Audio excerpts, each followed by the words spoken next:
Deuteronomy chapter 17 verse 16 to 20. ద్వితీయోపదేశ కాండము 17వ అధ్యాయం 16వ వాక్యం నుండి 20వ వాక్యం వరకు చదువుకుందాం. అతడు గుర్రములను విస్తారముగా సంపాదించుకొనవలదు, తాను గుర్రములను హెచ్చుగా సంపాదించుటకు గాను జనులను ఐగుప్తులకు తిరిగి వెళ్ళనీయకూడదు.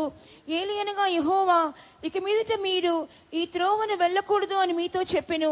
తన హృదయము తొలగిపోకుండానట్లు అతడు అనేక స్త్రీలను వివాహము చేసుకొనకూడదు.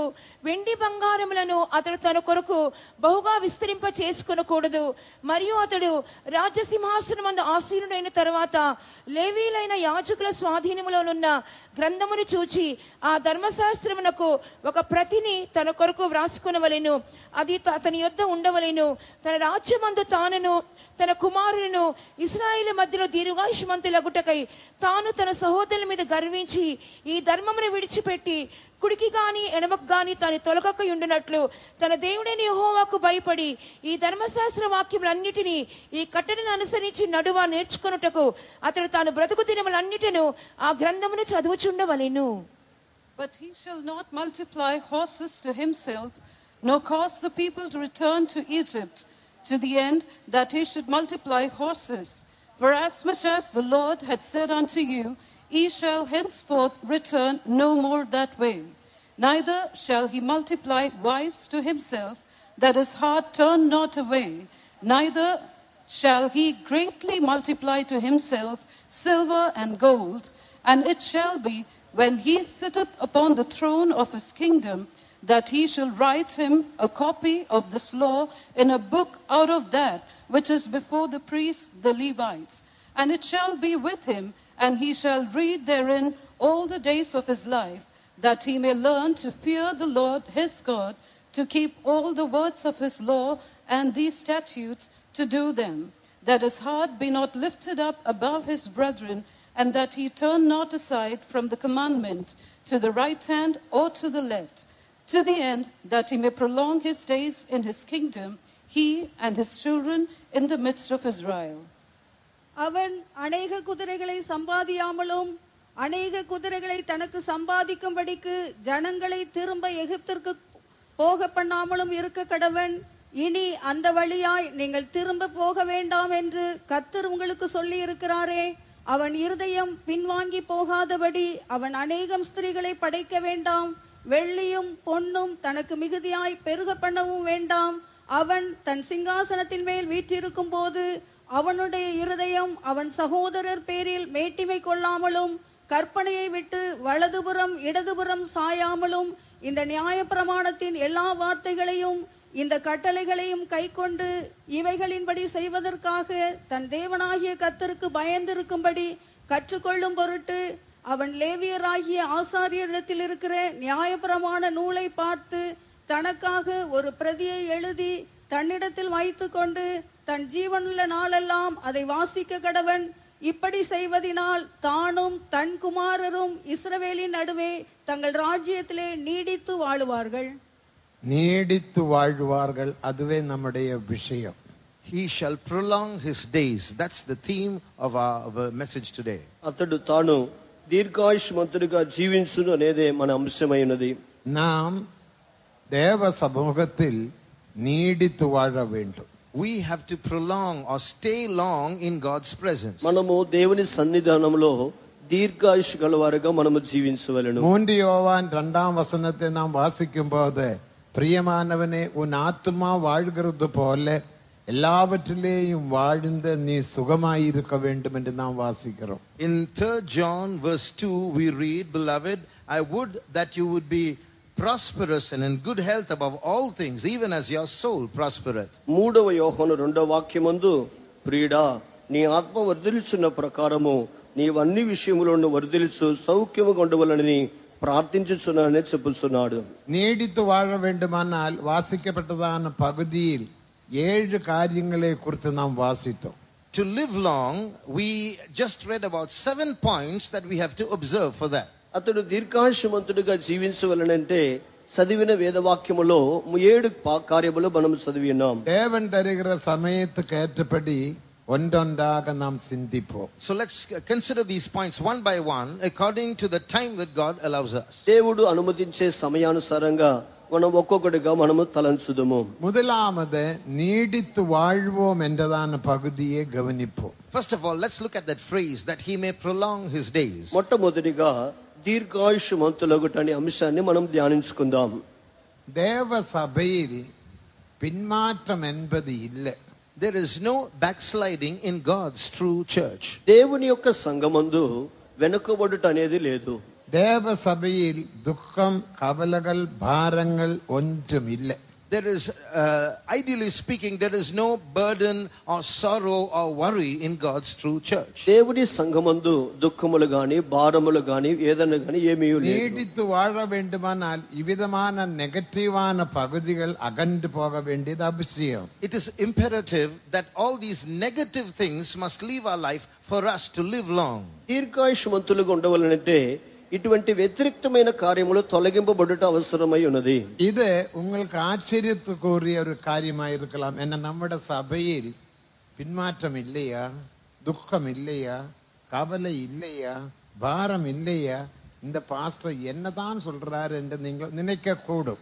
You might be wonder, what is this pastor talking? He's saying there's no backsliding in the church. Is there no backsliding? No sorrow? No worry? ఈ యొక్క పాస్టర్ గారు మాట్లాడేది ఏంటి?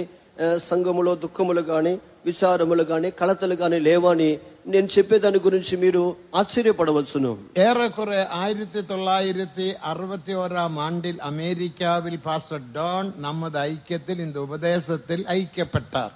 Around the year 1961 in the USA, one of our pastors, Pastor Don, joined this fellowship. దాదాపుగా 1961 సంవత్సరం ముందు ఈ మన సంఘమందు అమెరికా దేశంలో యుఎస్ఏ లో పాస్టర్ డాన్ గారు మన సంఘమునకు ఐక్యపడి ఉన్నారు. பாஸ்டர் ஏசி தோமஸ் அவர்கள் அமெரிக்காவில் ஊழியம் செய்து வந்தார். At that time, our pastor, Pastor AC Thomas, was serving in the US. ఆ దినములందు పాస్టర్ ఏసి థామస్ గారు అమెరికాలో సేవ சில చేస్తున్నారు. நாட்களுக்கு பிறகு, After a few days, కొన్ని దినములకు తరువాత pastor Don pastor AC Thomas கிட்ட ஒரு கேள்வியை கேட்டார். Pastor Don asked Pastor AC Thomas a question. Pastor Don గారు పాస్టర్ ఏసి థామస్ గారి దగ్గర ఒక ప్రశ్న பாஸ்டர், అడిగాడు. நீங்க அடிக்கடி மகிமையுள்ள சபை, மேன்மையான சபை, சமாதானமுள்ள சபை என்று சொல்றீங்களே, அது உண்மையா?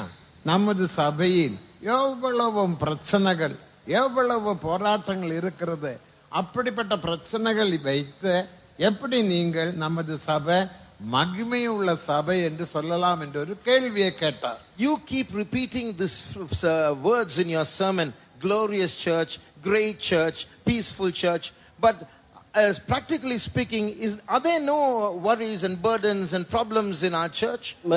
ఎప్పుడు చూసినా మీరు సంఘము మహిమ కలిగినది, శ్రేష్టమైనది, సమాధానము గలదని ప్రసంగించుచున్నారు. కానీ మన సంఘములో ఎన్నో సమస్యలు ఉన్నాయని పాస్టర్ డాన్ గారి దగ్గర அவர் சொன்னார், நீங்க காண்கிற இந்த சபையில் பிரச்சனைகள் இருக்கலாம்.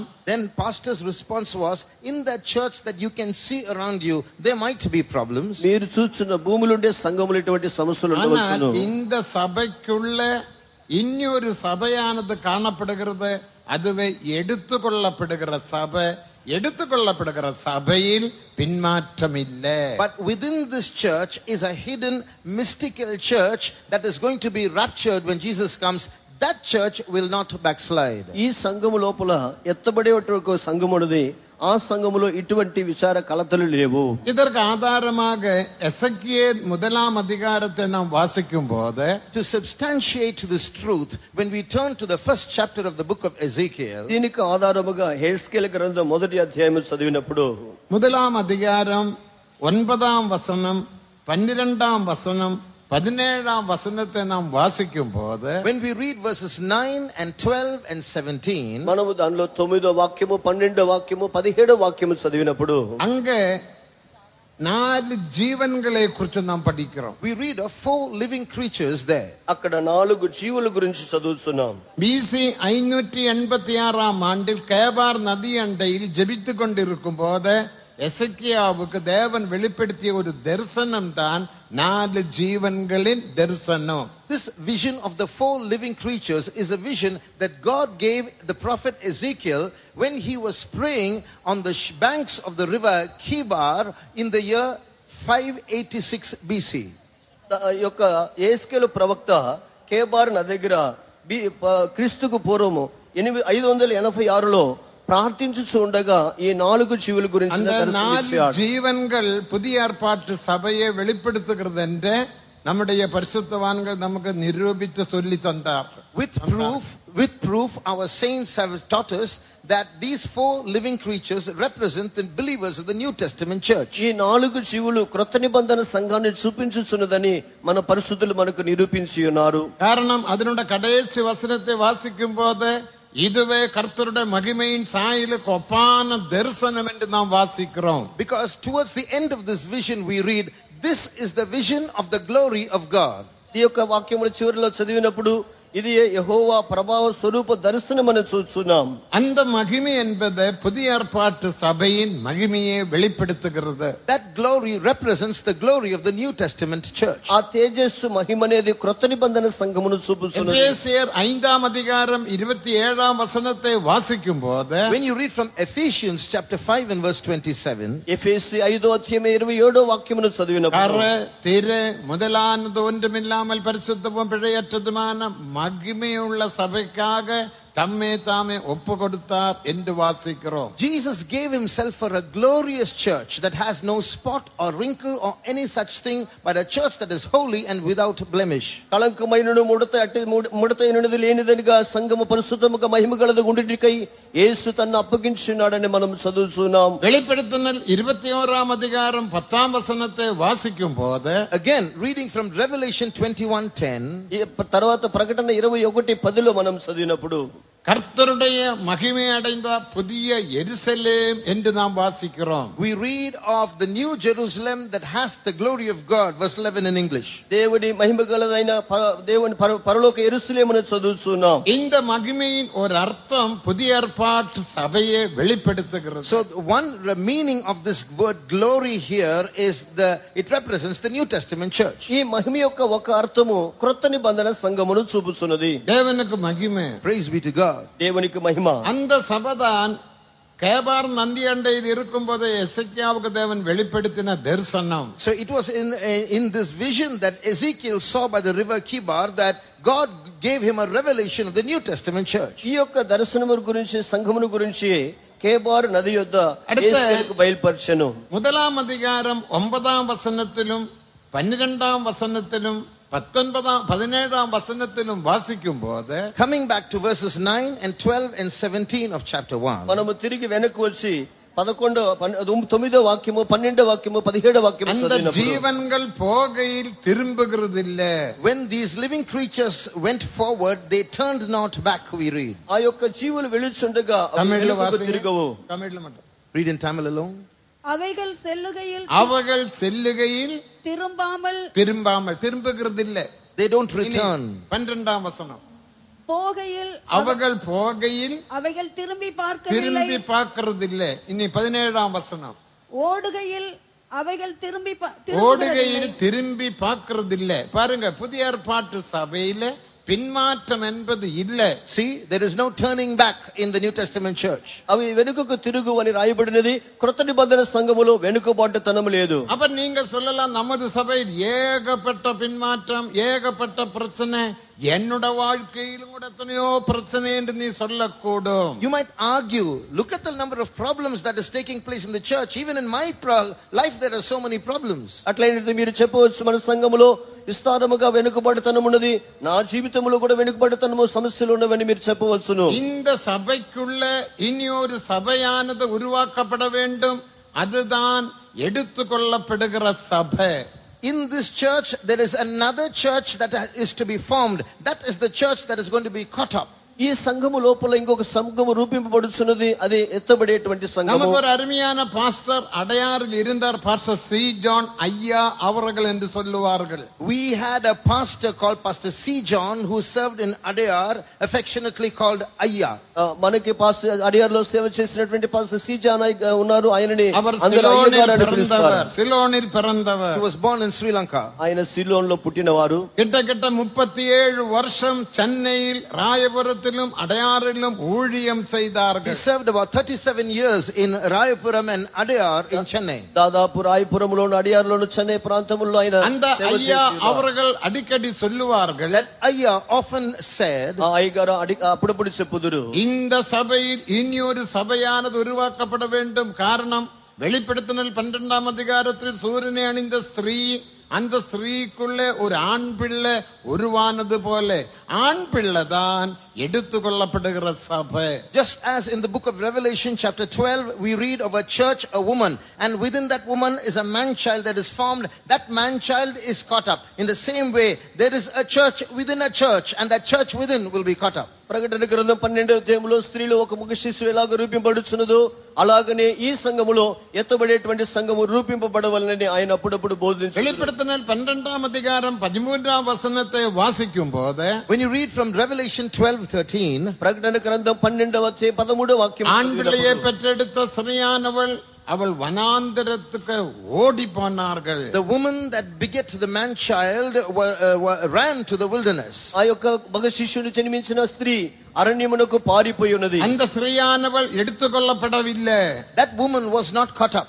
ఆ స్త్రీ ఎత్తబడలేదు. தேவனுக்கு மகிமை. Praise be to God. దేవునికి మహిమ. அந்த ஸ்திரீயானவள் புதிய ஏற்பாட்டு சபையை வெளிப்படுத்தினாலும் கூட அந்த சபைக்குள்ள இனியொரு சபையானது உருவாக்கப்பட்டது.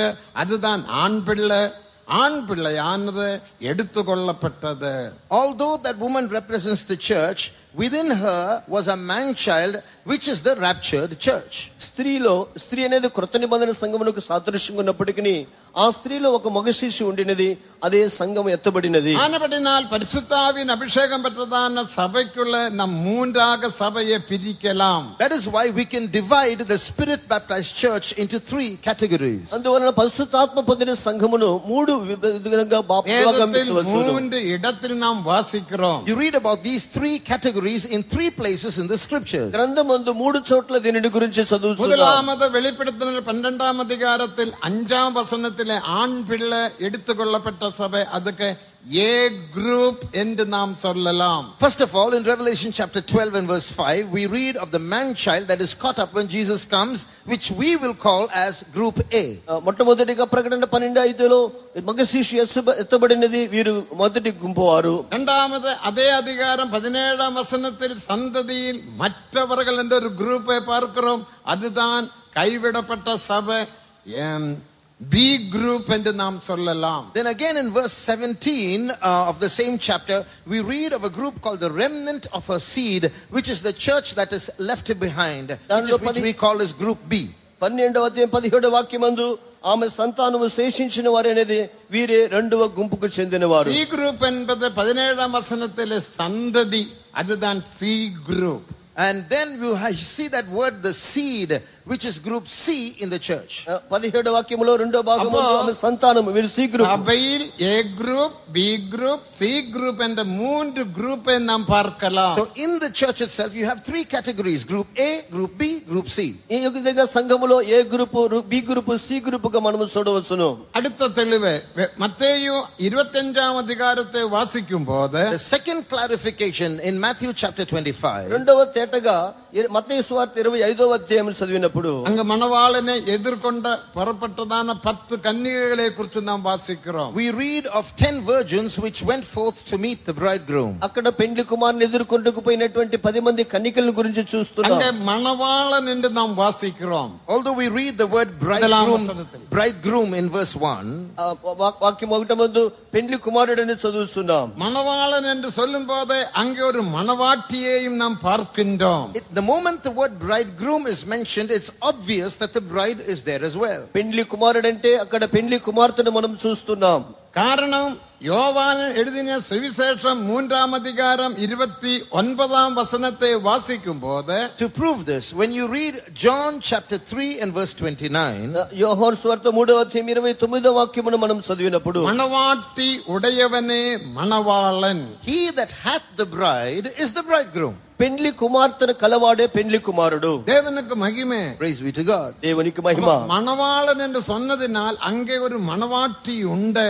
So the moment the word bridegroom is mentioned, the bride is there. అక్కడ పెండ్లి కుమారుడు ఉన్నాడంటే పెండ్లి కుమార్తె కలదు. அதான் ஏ group. That is group A. వారే ఏ గ్రూపు. அடுத்த 10 கன்னிகைகளை குறித்து வாசிக்கிறோம். Then we read of the 10 virgins in Matthew 25. దానికి తరువాత 10 మంది కన్నికల గురించి அதில் 5 கன்னிகை புத்தியுள்ள கன்னிகை, அது கைவிடப்பட்ட சபை, அது B group. Of them you see 5 virgins are wise. They are group B, the church that is left behind. 5 మంది బుద్ధిగల కన్నికలు వారు సేవింపబడినటువంటి సంఘము, వారు బి அடுத்த గ్రూప్. புத்தி இல்லாத 5 கன்னிகைகள், அதுதான் கைவிடப்பட்ட சபையிலே C group. And then we see 5 other virgins who are foolish virgins. They are the church that is left behind, group C. 5 కన్నికలు బుద్ధి లేని వారు వీరే సేవి విడబడినటువంటి గ్రూప్ కు. மூன்றாவது தெளிவு நாம் பார்க்கும்போது, The third proof, మూడవ గుంపు వారిని చూసినప్పుడు 50ஆம் சங்கீதத்தை நாம் வாசிக்கும் போது, when you read Psalm 50, 50వ கீర్తనలో మనం చదివినప్పుడు 50ஆம் சங்கீதம் புதிய ஏற்பாட்டு சபையை குறித்துள்ள தீர்க்க தரிசன சங்கீதம் தான். the Psalm 50 is actually a prophecy about the New Testament church. 50వ కీర్తన కొత్త నిబంధన సంఘం యొక్క ప్రవచన కీర్తన.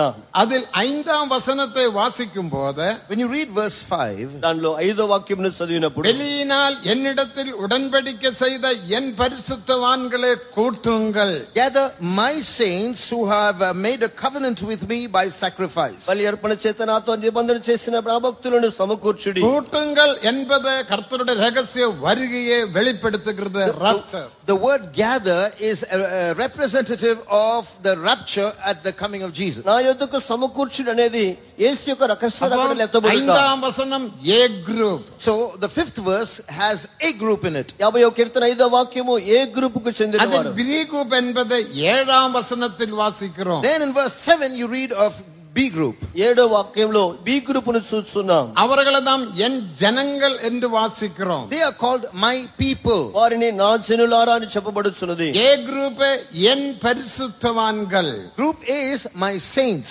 ఏ గ్రూప్ వారు నా భక్తులు లేదంటే నా పరిశుద్ధులు. வெளியினால் என்னிடத்தில் உடன்படிக்கை செய்த என் பரிசுத்தவான்களை கூட்டுங்கள். Gather my saints who have made a covenant with me by sacrifice. నాతో నిబంధన చేసిన నా పరిశుద్ధులను సమకూర్చుడి. அப்ப ஏ குரூப் தேவனுடைய பரிசுத்தவான்கள். So group A are God's saints. దేవుని పరిశుద్ధులే ఏ గ్రూప్ కు చెందిన వారు.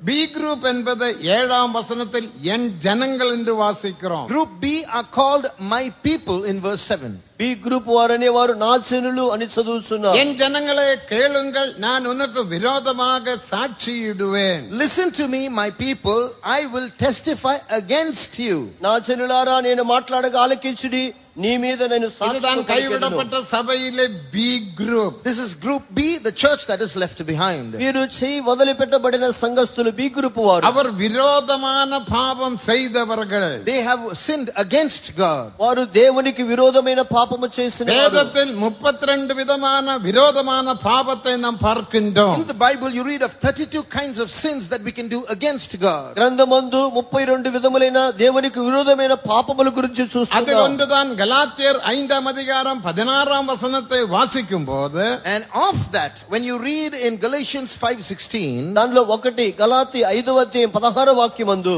மாம்சம் ஆவிக்கு விரோதமாகவும் ஆவி மாம்சத்துக்கு விரோதமாகவும் இச்சிக்கிறது. the flesh lusteth against the spirit and the spirit against the flesh. ఆత్మ శరీరమునకును శరీరము ఆత్మకు విరోధంగా ఒకదానికొకటి இப்படி అపేక్షిస్తున్నది. விரோதமான 32 பாவங்களை நாம் வேதத்தில் வாசிக்கிறோம். Likewise, we read of 30 sins where you have this word against. ఈ విధముగా 32 పాపముల గురించి మనం వ్యతిరేకమైన இந்த పాపములు பாவங்கள் చదువుతున్నాం. அவருடைய வாழ்க்கையில் காணப்பட்டபடியினால் அவர்கள் கைவிடப்பட்டார்கள். These sins were found in group B. That's why they were left behind. ఈ పాపములు వారి జీవితంలో కనబడినవి గనుక వారు చేయి విడవబడి ఉన్నారు. முறுமுறுப்பு ஒரு விரோதமான பாவம்.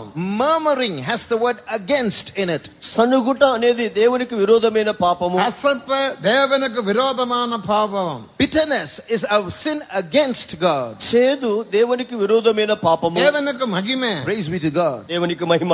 யாத்ராகமம் 8ஆம் அதிகாரத்தில் நாம் வாசிக்கும் போது, Reading from Exodus 8. నిర్గమాకాండం 8వ అధ్యాయమందు உங்கள் முறுமுறுப்பு எங்களுக்கு விரோதமானதல்ல, கர்த்தருக்கு விரோதமானது என்று வாசிக்கிறோம். Your murmurings are not against me, but against the Lord, we read. మీ సనుగులు మాకు కాదు కానీ యెహోవాకు విరోధముగానే మీరు సనుగుచున్నారు. முறுமுறுப்பு விரோதமான பாவம், கைவிடப்படக்கூடிய பாவம். So murmuring is against God. You can be left behind. సనుగుట యెహోవాకు విరోధమైన పాపము, అది చేయబడే పాపము. சி குரூப்பை நாம் பார்க்கின்றோம். Then we read of C group. అక్కడ సి గుంపు వారిని చూస్తున్నాం. 16ஆம் வசனத்தில் இருந்து 20ஆம் வசனம் முடிய, From verse 16 to 20, 16వ వాక్యం నుండి 20వ వాక్యం వరకు அவங்களுக்கு கொடுக்கப்பட்ட பேர் துன்மார்கன்.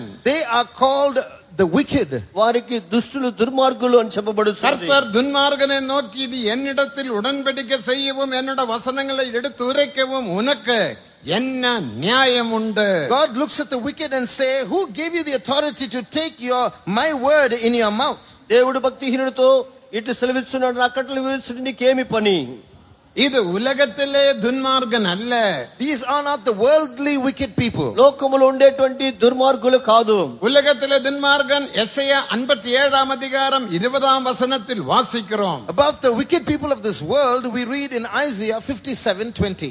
యెషయా గ్రంథం 57వ అధ్యాయం 20వ వాక్యములో లోకములో ఉండేటువంటి దుర్మార్గులు 50ஆம் சங்கீதம் 16ஆம் வசனத்திலே துன்மார்கன் ரட்சிக்கப்பட்ட துன்மார்கன். But in Psalm 50 and verse 16, we read of the wicked amongst the saved. ఆ యొక్క దుర్మార్గుల్లో నుండి ఈ యొక్క కొంతమంది రక్షింపబడినటువంటి భక్తులు ఉన్నారు. ஞான ஸ்நானம் எடுத்த துன்மார்கன். The wicked person who has taken baptism. 16లో ఉన్నటువంటి ఆ యొక్క దుర్మార్గులు, ஞாபகம் పొందిన దుర్మార్గులు. துன்மார்கன். A wicked man who takes communion. ప్రభు యొక్క సంస్కార ఆరాధన తీసుకునేవారు. உடன்படிக்கை செய்த துன்மார்கன். A wicked man who has made a covenant with God. నిబంధన దేవునితో చేసినటువంటి దుర్మార్గుడు. தேவனுக்கு மகிமை. Praise be to God. దేవునికి మహిమ. கர்த்தர் துன்மார்கனை நோக்கி, நீ என்னிடத்தில் உடன்படிக்கை செய்யவும் என்னுடைய வசனங்களை எடுத்து உரைக்கவும் உனக்கு என்ன நியாயம் உண்டு? What justice do you have in making a covenant with me and taking my words in your mouth? God asks those wicked. భక్తిహీనులతో దేవుడి సెలవిస్తున్నాడు, నా కట్టలు వివరించిన నీకేమి పని? నా నిబంధన నీ నోట వసించదు. இவன் ஞான ஸ்நானத்தில் தேவனோட உடன்படிக்கை செய்தான். They had made a covenant with God at baptism. ఇతడు బాప్తిస్మములో దేవునితో నిబంధన చేసి 1 ఉన్నాడు. பேதுரு 3ஆம் அதிகாரம் 21ஆம் வசனத்தின்படி, According to 1 Peter 3:21, మొదటి పేతురు 3వ అధ్యాయం 21వ వాక్యానుసారంగా அபிஷேகத்தினால் தேவனோட உடன்படிக்கை செய்தான். when they received the Holy Spirit, they made a covenant with God. అభిషేకము ద్వారా దేవునితో నిబంధన చేసి ఉన్నాడు. சமாதான உடன்படிக்கை என்று எசேக்கியேலில் We வாசிக்கிறோம். read in Ezekiel, it's called the covenant of peace. యేస్కేలు గ్రంథమందు అది సమాధాన నిబంధనని చదువుతున్నాం. தேவனுக்கு மகிமை. Praise be to God. దేవునికి మహిమ. சபையில் கல்யாணம் பண்ணும்போது சபை கல்யாணத்தில் நீ ஒரு உடன்படிக்கை செய்கிறாய். Even in a wedding, you are making a covenant during the wedding. వివాహ సమయములందు సంఘములో ఒక నిబంధన చేస్తున్నారు. அத தேவன் இணைத்ததை மனுஷன் பிரிக்காதிருக்க கடவன். That is why we read, what God had joined together, let not man put asunder. దేవుడు జతపరిచినది మనుషుడు వేరు చేయకూడదు. அவன் சபையில் விவாகம் செய்தவன். So he has made a wedding covenant in the church. అతడు సంఘములో వివాహము చేసుకున్నవాడు. தேவனுக்கு மகிமை. Praise be to God. దేవునికి మహిమ. அது ஊழியர்களையும் பார்க்கின்றோம். You may see them amongst servants of God also. దానిలో సేవకులను కూడా చూస్తున్నాం. எல்லா ஊழியர்களும் துன்மார்கனாக காணப்படுகின்றார்கள். Some servants of God are wicked. కొంతమంది సేవకులు కూడా దుర్మార్గులుగా ఉన్నారు. எசேயா 56 4-5 வசனங்களை படிக்கும் போது, When you read from Isaiah 56 verses 4 and 5, యెషయా గ్రంథం 56 4-5 వాక్యములు அவன் చదివినప్పుడు தேவனிடத்தில் உடன்படிக்கை செய்தான். they have made a covenant with God. అతడు దేవుని యొద్ద నిబంధన చేసి ఉన్నాడు. ஊழியர்கள் தேவனிடத்தில் உடன்படிக்கை செய்தார்கள். Servants of God have made a covenant with God. దేవుని సేవకులు దేవుని యొద్ద నిబంధన చేసి ఉన్నారు. தேவனுக்கு மகிமை. Glory be to God. దేవునికి మహిమ. அப்ப இந்த துன்மார்கன் என்று சொல்லுகிறவன் உலகத்திலே துன்மார்கன் அல்ல என்று நீங்கள் விளங்கிக் கொள்ள வேண்டும். So the wicked mentioned in Psalm 50 are not the wicked people of this world. ఈ యొక్క కీర్తన 50లో ఉన్నటువంటి భక్తిహీనులు లోకములో ఉన్నటువంటి దుర్మార్గులు భక్తిహీనులు కాదు. துன்மார்கனாக மாற்றப்பட்டான். How did they become wicked? ఏ విధముగా ఇతడు దుర్మార్గుడిగా భక్తిహీనుడిగా మారాడు? நீதிமொழிகள் 23ஆம் அதிகாரம் 7ஆம் வசனத்தை வாசிக்கும் போது, Reading from Psalm 23, Proverbs 23 verse 7. సామెతలు 23వ అధ్యాయం 7వ వాక్యము చదివినప్పుడు அவனுடைய இருதயத்தின் நினைவுகள் எப்படியோ அப்படியே அவன் இருக்கிறான். For as he thinketh in his heart, that is how he is. అతని హృదయ తలంపులు ఏ విధంగా ఉన్నవో అతడు అలాగనే ఉన్నాడు. அவனுடைய இருதயத்தின் நினைவுகள் எப்படியோ அப்படியே அவன் இருக்கிறான். His personality emerge from the inmost thoughts of his heart. అతని హృదయ తలంపులు ఎట్లున్నాయో అతడు అలాగూ ఉన్నాడు. நம்முடைய இருதயத்தின் நினைவுகள் எப்படி இருக்க வேண்டும்? How should the thoughts of our heart be? మన హృదయ తలంపులు ఏ విధంగా ఉండవలెను? மெய்யான நீதியிலும் பரிசுத்தத்திலும் தேவ சாயலாக சிருஷ்டிக்கப்பட்ட புதிய மனிதனை தரித்தவராக நாம் காணப்பட We வேண்டும். should be those who have put on the new man, which after God is created in righteousness and true holiness. యథార్థమైన నీతియు భక్తి కలిగినటువంటి దేవుని పోలిక సృష్టింపబడిన నవీన స్వభావం ధరించుకొని ఉండాలి. இந்த துன்மார்க்கன் செய்த 10 பாவங்களை நாம் சங்கீதத்தில் வாசிக்கிறோம். We read of 10 sins that this wicked men commit in Psalm ఈ 50. భక్తిహీనుడు చేసిన 10 పాపముల గురించి కీర్తనలో அவன் మనం சுபாவம் చదువుతున్నాం. எப்படியோ அப்படியே அவன் காணப்படுகிறான். He is as his character is. అతని స్వభావం ఎలాగున్నదో అలాగే అతడు కనబడుతున్నాడు. என்னென்ன சுபாவங்கள்? What character does he have? ఏమేమి స్వభావములు? 50ஆம் சங்கீதம் 17ஆம் வசனத்திலிருந்து கீழே வாசிக்கும் போது Psalm 50 verse 17 onwards. 50వ కీర్తన 17వ వాక్యం నుండి మనం చదివినప్పుడు முதலாவது அவன் சிட்சையே பகைக்கிறான். 1. He hated instruction. మొట్టమొదటిగా దిద్దుబాటును అసహించుకొనుచున్నాడు. வாசி. சிற்சையை நீ பகைத்து சிட்சையே பகைக்கிறான். இங்க யாராவது சிட்சையே பகைக்கிறீர்களா? Any of you hate chastisement? ఎవరైనా శిక్షను అసహించుకొనుచున్నారా? அடுத்த என்னுடைய வார்த்தைகளை பின்னாக எறிந்து போடுகிறாய். Secondly, you cast my words behind your back. రెండవదిగా నా మాటలు నీ వెనుక త్రోసివేసేదవు. தேவனுடைய வார்த்தைகள், தேவனுடைய ஆலோசனைகள், தேவனுடைய புத்திமதிகள் நீ பின்னால எறிந்து போடுகிறாயா? When God instructs you and counsels you, are you throwing it behind your back? దేవుని మాటలను దేవుని బుద్ధి మాటలను నీ వెనుక త్రోసివేస్తున్నావా?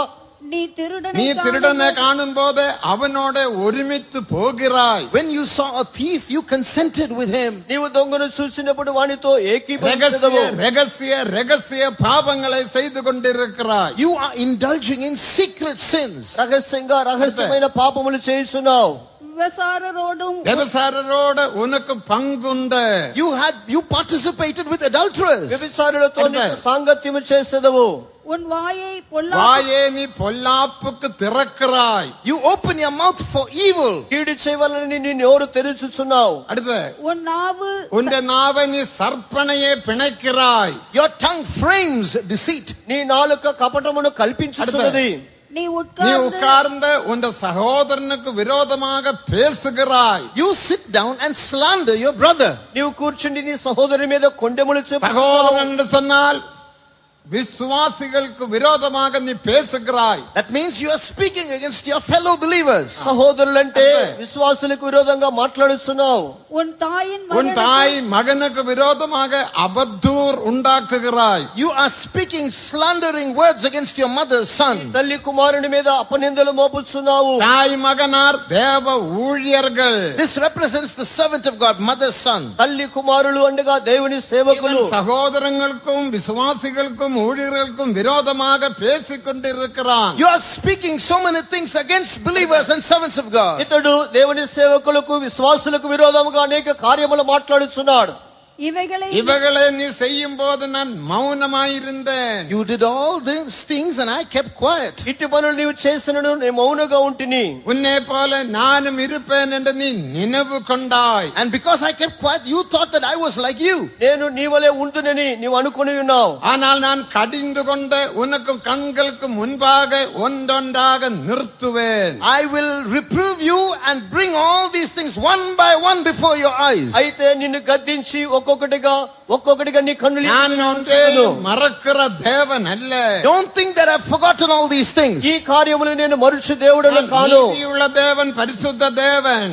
I'm a righteous God and a holy God. నేను నీతి గల పరిశుద్ధత గల దేవుడను. ஆனால் பரிசுத்த காண முடியாத சுத்த கண்மன். I'm a God who has purer eyes than to behold evil. కీడును చూడని శుద్ధమైన నేత్రము కలిగిన దేవుడను. இவைகளை நீ செய்யும் போது இவைகளை நீ பேசும்போது நான் மௌனமாயிருந்தேன். When you spoke these things, when you did these things, I was keeping quiet. వీటిని నువ్వు చేసినప్పుడు మాట్లాడినప్పుడు నేను మౌనినై ఉంటిని. நீ என்ன சொல்லலாம்? What can you say? నీవేం చెప్పవచ్చు? நான் இப்படி செய்தும் எனக்கு ஒரு பிரச்சனை இல்லையே. I said this, I did this, nothing happened. నేను ఇలాగ చేసినాను, ఏ సమస్య எனக்கு నాకు రావటం வியாதி లేదే. இல்லையே. வியாதி. I'm not fallen sick. నాకు వ్యాధి లేదే. எந்த குடும்பம் ஆசீர்வாதமா இருக்கிறது. My family is blessed. నా కుటుంబం ఆశీర్వాదంగా ఉన్నదే. இவைகளை நீ செய்யும் போது நான் மௌனமாயிருந்தேன். I kept silent when you kept doing these ఈ things. పనులు నీవు చేసినప్పుడు నేను మౌనినై உன்னை ఉంటిని. போல நான் மௌனமாய் இருக்க மாட்டேன். But I won't be silent for long. అయితే దీర్ఘంగా నేను మౌనంగా ఉండను. எல்லாம் உன்னுடைய கண்களுக்கு முன்பாக ஒன்றொன்றாக நிறுத்துவேன். I will set all these things one by one before your eyes. ఈ సంగతులన్నిటినీ నీ కన్నుల ఎదుట ఒకటొకటిగా నేను వరుసగా அடுத்த வசனம் ఉంచుదును. என்ன சொல்லுகிறது? What does the next verse say? దానికి తరువాత వాక్యం ఏం చెప్తుంది? கர்த்தரே மறக்கிறவர்களே இதை சிந்தித்துக்கொள். Now consider this. Listen to this. All you who forget God. దేవుని మనసు వారలారా దీనిని యోచించుకొనుడి. இல்லாவிட்டா நான் உங்களை பீறி போடுவேன், ஒருவனும் விடுவிப்பதில்லை. If you don't listen, I will tear you to pieces and no one can deliver you. లేని ఎడల నేను మిమ్మును చించివేయుదును, அவனுடைய తప్పించువాడు ఎవడును లేకపోవును. சுபாவத்தினால் அவன் துன்மார்கனாக மாற்றப்பட்டான். These are people who have become wicked in their character. అతని స్వభావము వలన అతడు భక్తిహీనుడిగా మారి ఉన్నాడు. அவன் சாராயம் குடிக்கவில்லை, They are not drinking liquor. అతడు మధుపానమును போதைப் பொருள் తాగలేదు. சாப்பிடவில்லை, They are not consuming drugs. మత్తు పదార్థములు భుజించలేదు. மற்ற எந்த விதமான காரியங்களிலும் ஈடுபடவில்லை. They are not involved in physical sins. వేరేదే శరీర ప్రకారమైన పాపములు చేయలేదు. శిక్షையே அவன் பகைத்தான். But they hated my chastisement. అతడు నా యొక్క దిద్దుబాటును இந்த வார்த்தைகளை అసహ్యించుకున్నాడు. பின்னாக எறிந்து போட்டான். They threw my words behind their నా backs. మాటలు వెనుకకు త్రోసివేశాడు. அவன் திருடனை காணும் போதே ஒருமித்து போகிறான். When he saw a thief, he consented with him. దొంగతో ఏకీభవించి వెళ్ళుచున్నాడు. விபச்சாரரோடும் அவனுக்கு பங்குண்டு. He had participated with adulterers. వ్యభిచారులతో సాంగత్యం ఉన్నది. இப்படி 10 காரியங்களை நாம் வாசித்து கேட்போம். So we just heard of a list of 10 things the wicked man ఈ does. విధముగా 10 కార్యములు చదువుగా విని ఉన్నాం. இதுதான் C group. This is group C. ఇది సి గ్రూప్ వాళ్ళు. அப்ப பியும் சியும் சேரும் போதுதான் சபையில் குழப்பங்கள் உண்டாகிறது. So you have confusion in the church and problems when group B and C emerge and get together. సంఘములో ఉన్నటువంటి బి గ్రూప్ వాళ్ళు సి గ్రూప్ వాళ్ళు ఇద్దరు కలిసినప్పుడే సంఘములో గందరగోళములు కలతలు కలుగుతున్నవి. பிரச்சனை இல்ல. There is no problem in group A. A group వారి ద్వారా ఏ సమస్య లేదు. ஆகும்படி தேவன் நம்மை அழைத்தார். God has called us to be group A. మనము గ్రూప్ ఏగా ఉండుటకై దేవుడు పిలిచాడు. நீ சி குரூப்பா இருக்கலாம், ஏ குரூப்பாக மாறலாம். Even if you are group C now, you can still become group A. ఇప్పుడు మీరు ఒకవేళ సి గ్రూప్ గా ఉండవచ్చును, అయితే ఏ గ్రూప్ గా మార్చబడవచ్చును. முதலாம் கொரிந்தியர் 6ஆம் அதிகாரம் 16ஆம் வசனத்தை வாசிக்கும் போது, Reading from 1 Corinthians 6:11. మొదటి కొరింథీ 6:11 చదివినప్పుడు, நீயும் இப்படிப்பட்டவராய் இருந்தீர்கள், And such were some of you. మీరు ఇటువంటి వారిగా ఉంటిరి. ஆனாலும் இயேசுவின் நாமத்தினாலும் But in the name of our Lord Jesus అయితే యేసు నామమున அவருடைய ஆவியினாலும் and by his Spirit, దేవుని ఆత్మ ద్వారాను கழுவப்பட்டீர்கள், you are washed, మీరు కడగబడి ఉన్నారు, பரிசுத்தமாக்கப்பட்டீர்கள், you are sanctified, సిద్ధపరచబడిన వారై நீதிமான்களாக்கப்பட்டீர்கள். and you are justified. నీతిమంతులుగా తీర్చబడుతుని. நீ சி குரூப்பாக ஏ குரூப்பாக காணப்பட்டீர்கள். You were C group and B group once upon a time. మీరు ఒక దినమందు ఈ బి గ్రూప్ గా సి గ్రూప్ గా ஆனா ఉన్నారు. இயேசுவின் நாமத்தினாலும் அவருடைய ஆவியினாலும் நீங்கள் கழுவப்பட்டீர்கள். But you were washed by the blood of Jesus and by the you were washed and sanctified. అయితే క్రీస్తు నామమందును దేవుని ఆత్మ ద్వారా కడగబడుతుని. உன்னுடைய பாவங்களை ஆண்டவர் எடுத்து உரைக்கும் போது, When the Lord was telling your sins, ఈ పాపములను దేవుడు ఎత్తి చూపునప్పుడు அந்த பாவங்களுக்காக நீ மனஸ்தாபப்படுகிறாய். you repented of those sins. ఆ పాపముల నిమిత్తమై నీ పశ్చాత్తాపం. ஆண்டவரே எனக்கு மன்னியும் என்று நீ சொல்லுகிறாய். You say, Lord, forgive me. ప్రభువా నాకు క్షమించమని చెప్పుచున్నావు. தெரியாமல் பாவம் செய்த I sinned in ignorance. తెలియక పాపము చేసి తిని. எத்தனை பேர் சொல்ல போகிறீர்கள்? How many of you are going to say that? ఎంతమంది எத்தனை చెప్పబోతున్నారు? பேர் மனம் திரும்ப போகிறீர்கள்? How many of you are going to repent? ఎంతమంది మారు మనసు எத்தனை పొందబోతున్నారు? பேர் சி குரூப்பில் இருந்து ஏ குரூப்புக்காக மாற போகிறீர்கள்? How many of you are going to say, I'm going to change from group C to group A? ఎంతమంది సి గ్రూప్ నుండి ఏ గ్రూప్ గా మార కోరుస్తున్నారు? அப்போ பி குரூப்பிலும் சி குரூப்பிலும் தான் பிரச்சனை. So backsliding and turning back and problems are in group B and group C. Group B లోను C లోనే సంఘములో సమస్యలు.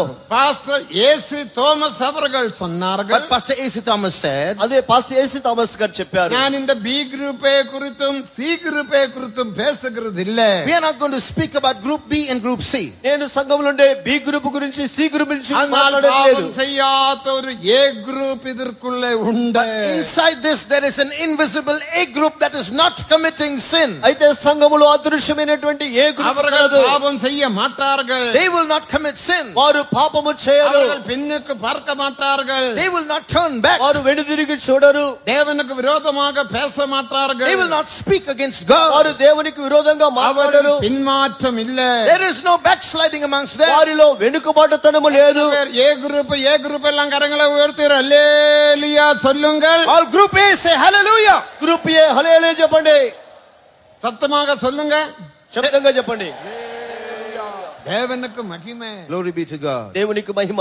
அதனால தான் எசேக்கியாவுக்கு தேவன் சொன்னார். That's why God told Ezekiel అందుకే ఎస్కేలు చెప్పాడు. என்பது புதிய ஏற்பாட்டு சபை. about the New Testament church. నీవు చూసేది కొత్త నిబంధన సంఘము. அவரில் பின்மாற்றம் இல்ல. There is no turning back. దానిలో వెనుకబాటుతనము లేదు. அதுதான் பாஸ்டர் ஏசி தோமஸ் அவர்கள் சொன்னார். That is what Pastor A.C. Thomas reiterated. అదే పాస్టర్ ఏసీ థామస్ గారు చెప్పారు. சபையில் பின்மாற்றம் இல்ல. There is no backsliding in God's church. దేవుని సంఘములో వెనుకబాటుతనము లేదు. కొలపడి இல்ல. There is no confusion in God's church. సంఘములో గందరగోళము లేదు. ఏ గ్రూప్ ஆகும்படி பரிசுத்தவான்களாகும்படி சுத்திகரிப்பு பெற்றுக்கொள்ளும்படியாக தேவன் நம்மை அழைத்தார். God has called us to be group A, to be sanctified, to be made holy. మనము ఏ గ్రూపుగా మార్చబడుకొట్టుకై శుద్ధీకరింపబడి పరిశుద్ధపరచబడుటకై దేవుడు మనల్ని పిలిచి ఉన్నాడు. ஆகையால் ఏ గ్రూపాக மாற்றப்பட்ட பின்மாற்றம் இல்லாமல் பாவம் இல்லாமல் நாம் ஜீவிப்போமாக. Therefore let's become group A and live without backsliding, without sin. అందువల్ల మనము ఏ గ్రూపుగా మార్చబడి వెనుకబాటుతనము లేని వారుగా పాపము లేని వారుగా మార్చబడుదుము. அவர்கள் நீடித்து வாழ்வார்கள். They will prolong their days. వీరే దీర్ఘాయుష్మంతులుగా జీవించుదురు. அடுத்த நீடித்து வாழ வேண்டுமானால் Then later further to live long, మనము దీర్ఘాయుష్మంతులుగా జీవించాలంటే ఏ గ్రూపాக நாம் மாற்றப்பட வேண்டும். we must become a group. మనము ఏ గుంపు వారిగా మార్చబడాలి. ஆனா 125ஆம் சங்கீதம் முதலாம் வசனத்தை வாசிக்கும் போது When we read from Psalm 125 verse 1, 125వ కీర్తన మొదటి వాక్యమును చదివినప్పుడు 125ஆம் சங்கீதம் முதலாம் வசனம் வாசிங்க. Psalm 125:1. 125 మొదటి వాక్యము. கர்த்தரை நம்புகிறவர்கள் கர்த்தரை நம்புகிறவர்கள் என்றென்றைக்கும் அசையாமல் இருக்கும் சீயோன் பர்வதம் போல காணப்படுவார்கள். கர்த்தரை நம்புகிறவர்கள், They that trust in the Lord. యెహోవాయందు నమ్మికుంచువారు. எசேயா 40ஆம் அதிகாரம் 30-31 வசனங்களை வாசிக்கும் போது When you read from Isaiah 40 verse 30 and 31, యెషయా గ్రంథం 40వ అధ్యాయం 30-31 వాక్యం చదివినప్పుడు நம்புகிறவர்கள் ஓடினாலும் இளைப்படைய மாட்டார்கள், நடந்தாலும் வாசிங்க. இளைஞர் இளைப்படைந்து சோர்ந்து போவார்கள், வாலிபரும் இடறி விழுவார்கள். கர்த்தருக்கு காத்திருக்கிறவர்கள் புதுபலன் அடைந்த கழுகுகளைப் போல சட்டைகளை அடித்து பறந்துயிருவார்கள். அவர்கள் ஓடினாலும் இளைப்படையார்கள். அவர்கள் நடந்தாலும் சோர்ந்து போகாது. பாத்தீங்களா? தேவனுக்கு மகிமை. கர்த்தருக்காக காத்திருக்கிறவர்கள், those who wait on the Lord. యెహోవా కొరకు కనిపెట్టువారు. சீயோனுக்காக காத்திருக்கிறவர்கள், those who wait on the Lord for Zion. సీయోను కొరకు కనిపెట్టువారు. சீயோனின் உபதேசத்துக்காக, those who wait for the doctrine of Zion. సీయోను యొక్క ఉపదేశము కొరకు, எருசலேமின் உபதேசத்துக்காக, for the doctrine of Jerusalem. యెరూషలేము యొక్క ఉపదేశము కొరకు. வெறும் மனம் திரும்பி ஞானஸ்நானம் எடுத்து அபிஷேகம் பெற்றால் மட்டும் போதாது. It's not enough to repent, take water baptism, receive the Holy Spirit. ఏదో మారు మనసు బాప్తిస్మ అభిషేకం పొందితే చాలదు. சீயோனின் உபதேசத்தில் நீ காணப்பட வேண்டும். You must follow the doctrine of Zion. సీయోను యొక్క ఉపదేశములో కనబడవలెను. எபிரேயர் 12ஆம் அதிகாரம் 22ஆம் வசனத்தை வாசிக்கும் போது, reading from Hebrews chapter 12 and read verse 22.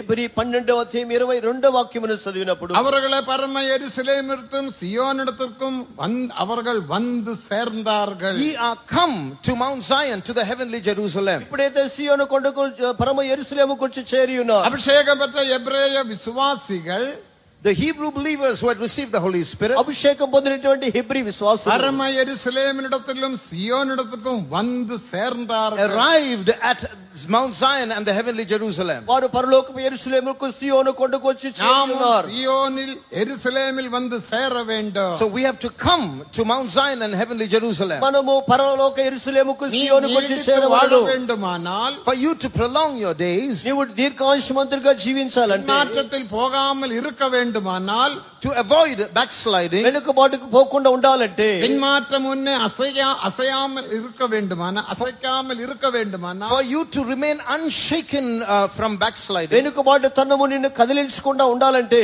சியோனின் உபதேசத்தில் காணப்பட you must வேண்டும். be found living by the doctrines of Zion. సియోను యొక్క ఉపదేశములో కనబడవలెను. தேவனுக்கு மகிமை. Praise be to God. దేవునికి మహిమ. நமது உபதேசத்தில் சியோன் உபதேசம் மேன்மையான உபதேசம். One of the sublime doctrines that we propound is the doctrine of Zion. దేవుడు మనకిచ్చిన ఉపదేశములో సియోను ఉపదేశము எல்லா శ్రేష్టమైనది. சபையாரும் சியோனுக்கு விரோதமாக கூடியிருக்கிறார்கள். Many churches have gathered against Zion. అనేక సంఘస్థులు సియోనుకు విరోధముగా సమకూడి ఉన్నారు. மீகா 4ஆம் அதிகாரம் 11ஆம் வசனத்தை வாசிக்கும் போது, When you read from Micah 4:11, మీకా 4వ అధ్యాయం 11వ వాక్యము, சியோன் தீட்டுப்படுவாளாக, let Zion be defiled. Zion எங்கள் అపవిత్రపరచబడునుగాక. கண்கள் அது பார்ப்பதாக சொல்லி அநேக ஜாதியார் உனக்கு விரோதமாக கூடியிருக்கிறார்கள். Many nations have gathered against you and they want to see you defiled. అన్ని జనులు అనేకులు అది చూసుటకు సమకూడి ఉన్నారు.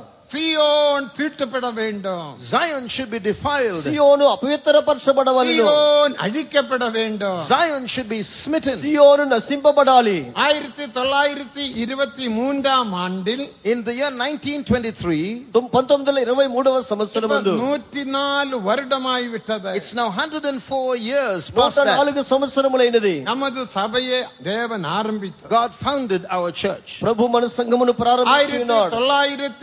1923ஆம் ஆண்டில், In the year 1923, 1923వ సంవత్సరమందు பெரிய ஒரு பரிசுத்தவானாகிய பாஸ்டர் போலால் இந்த ஊழியம் சிலோனில் கொலம்போ என்ற பட்டணத்தில் தேவன் ஸ்தாபித்தார். this church was founded in the country of Sri Lanka, in the city of Colombo, by a great saint called Pastor Paul. ఈ యొక్క సంఘం అనేది పాస్టర్ పాల్ గారి దగ్గర శ్రీలంకలో కొలంబో అనే ప్రాంతంలో பாஸ்டர் ప్రారంభించబడినది. போல் சாதாரண மனுஷன் அல்ல. He was no ordinary saint. Pastor Paul గారు సాధారణ వ్యక్తి அவர் కాదు. பெரிய ஒரு ஐஸ்வர்யவான். He was a wealthy man, ఆయన గొప్ప ఐశ్వర్యవంతుడు. அவர் ஹிந்து குடும்பத்தில், ஆர்த்தடாக்ஸ் குடும்பத்தில் பிறந்தவர். born into an orthodox Hindu family. Orthodox Hindu కుటుంబంలో పుట్టిన వ్యక్తి. கேரளா மாநிலத்தில் திருசூர் ஜில்லாவில் ஏங்கண்டியூர் என்ற ஊரே அவருடைய ஊரே. He was born in a village in the district of Thrissur in Kerala. తిరుసూరు కేరళలో ఇంగెన్స్ అనే ప్రాంతమునకు చెందిన వ్యక్తి. தேவனுக்கு மகிமை. Praise be to God. ప్రభుకు మహిమ. இப்போதும் அவருடைய குடும்பங்கள் அங்கே உண்டு. Even now his family exists there. ఇప్పుడు కూడా ఆయన కుటుంబం అక్కడ కలదు. குடும்பம் அல்ல. They were not a beggarly family. వారు ఏదో అడుక్కునే కుటుంబం కాదు. பெரிய பெரிய temple வச்சிருக்கிறார்கள். They were temple owners and affluent people. పెద్ద పెద్ద గుడులు పెట్టుకున్నారు. பாஸ்டர் தாத்தா Pastor Paul's grandfather pastor Paul గారి அந்த తాత டெம்பிளிலே గారు ஒரு பெரிய பூஜாரியாக காணப்பட்டார். was a big priest in the temple. ఆ యొక్క గుడిలో గొప్ప పూజారిగా కనబడుతున్నారు. தனக்கு பிறகு பாஸ்டர் போல அந்த பூஜாரியாக பயிற்சிக்கிறதுக்காக பிரயாசப்பட்டார். And they were trying to train Pastor Paul to take over the temple. Pastor Paul గారిని అదే గుడిలో పూజారిగా ఉండుటకై అభ్యాసమును பாஸ்டர் ప్రారంభించారు. போலினோட பழைய பேர் ராமன் குட்டி. His old name, Pastor Paul's old name was Raman Kuti. Pastor Paul గారి పాత పేరు రామన్ ஆனா కుట్టి. தேவன் அவரை சந்தித்தார். But God met him. అయితే దేవుడు ఆయనను அவர் సంధించి ఉన్నాడు. ரட்சிக்கப்பட்டார். He was saved. ఆయన రక్షింపబడెను. இந்த மகிமையான ஊழியத்தை ஸ்தாபிக்க தேவன் தெரிந்தெடுத்தார். God chose him to be a founder of this glorious church. ఈ మహిమ గల సంఘమును స్థాపించుటకై ఏర్పరచుకున్నాడు. எத்தனையோ பிரச்சனைகள் போராட்டங்கள் வந்தது. He had to face many conflicts and difficulties. ఎన్నో సమస్యలు పోరాటములు వచ్చి அவரை ఉన్నవి. கொல்லும்படிக்கு அவருடைய பெற்றோர்களே His பிரயாசப்பட்டார்கள். own parents tried to finish him off. అతనిని చంపవాలని అతని తల్లిదండ్రులే ప్రయాసపడి ఉన్నారు. அவருடைய ஜீவ சரித்திரம் என்ற ஒரு புஸ்தகம் நாம் எழுதி இருக்கிறோம், அது வாங்கி படியுங்கள். We have a book called the biography of Pastor Paul. Get it and read it. Pastor Paul గారి యొక్క జీవిత చరిత్ర అనే పుస్తకం మనం రాసి எல்லா போராட்டத்திலும் தேவன் அவரை விடுவித்தார். But God delivered him and helped him to get through those challenges. ఆయనకు వచ్చిన పోరాటములన్నిటిలో నుండి దేవుడు ఆయనను విడిపించినాడు. And he was saved. ఈ విధంగాను రక్షణ పొందెను. போராட்டத்திலிருந்தும் விடுதலையை பெற்றார். He circumvented those conflicts. పోరాటముల నుండి విడిపింపబడ్డాడు. அவர் விவாகம் செய்தார். He got married. ఆయన వివాహం చేసుకున్నాడు. 5 పిల్లలు. He had 5 children. 5 మంది పిల్లలు. தேவனுக்கு மகிமை. దేవునికి మహిమ. 5 பேர் இந்த மகிமையான ஊழியத்துக்கு வந்தார்கள். 5 people, all 5 came to this glorious ministry. 5 పిల్లలు వారందరూ మహిమల సేవకు వచ్చినారు. 23ஆம் ஆண்டில் இந்த ஊழியம் சிலோன் பட்டணத்தில் கொலம்போ என்ற நகரத்தில் ஸ்தாபித்தார். This ministry began in the year 1923 in the city of Colombo, Sri Lanka. 1923వ సంవత్సరం శ్రీలంకలో కొలంబోలో ఈ యొక్క సంఘము స్థాపింపబడినది. தேவனுக்கு மகிமை. Praise be to God. தேவன் இந்த ஊழியத்தை இம்மட்டும் பாதுகாத்தார். God has preserved this ministry till now. దేవుడి యొక్క సేవను ఇంతవరకు కాపాడి ఉన్నారు. காலம் துவங்கி இந்த ஊழியத்தை அழிக்கும்படி பலரும் பிரயாசப்பட்டார்கள். From that year till today, many people and groups have tried to destroy this ministry. ఆ యొక్క దినం నుండి ఈ దినం వరకు ఈ సంఘమును నాశనం చేయాలని అనేకులు పలువిధములుగా ప్రయాసపడ్డారు. பிரச்சனைகள், untold difficulties. చెప్ప సఖ్యము కాని సమస్యలు. எന്റെ அறிவின்படி 7 பெரிய யுத்தங்கள் நமக்கு நேரிட்டது. According to my knowledge, our church has encountered 7 major battles. నా యొక్క జ్ఞానానుసారంగా దాదాపుగా 7 యుద్ధములు మన సంఘము సంధించినది. But God preserved us. అయితే దేవుడు కాపాడి ఉన్నాడు. தீட்டுப்பட வேண்டும். Zion should be defiled. Zion అపవిత్రపరచబడవలెను. ఉపదేశం అழிந்து போக வேண்டும். The doctrine of Zion should be destroyed. సియోను యొక్క ఉపదేశము నశింపబడవలెను.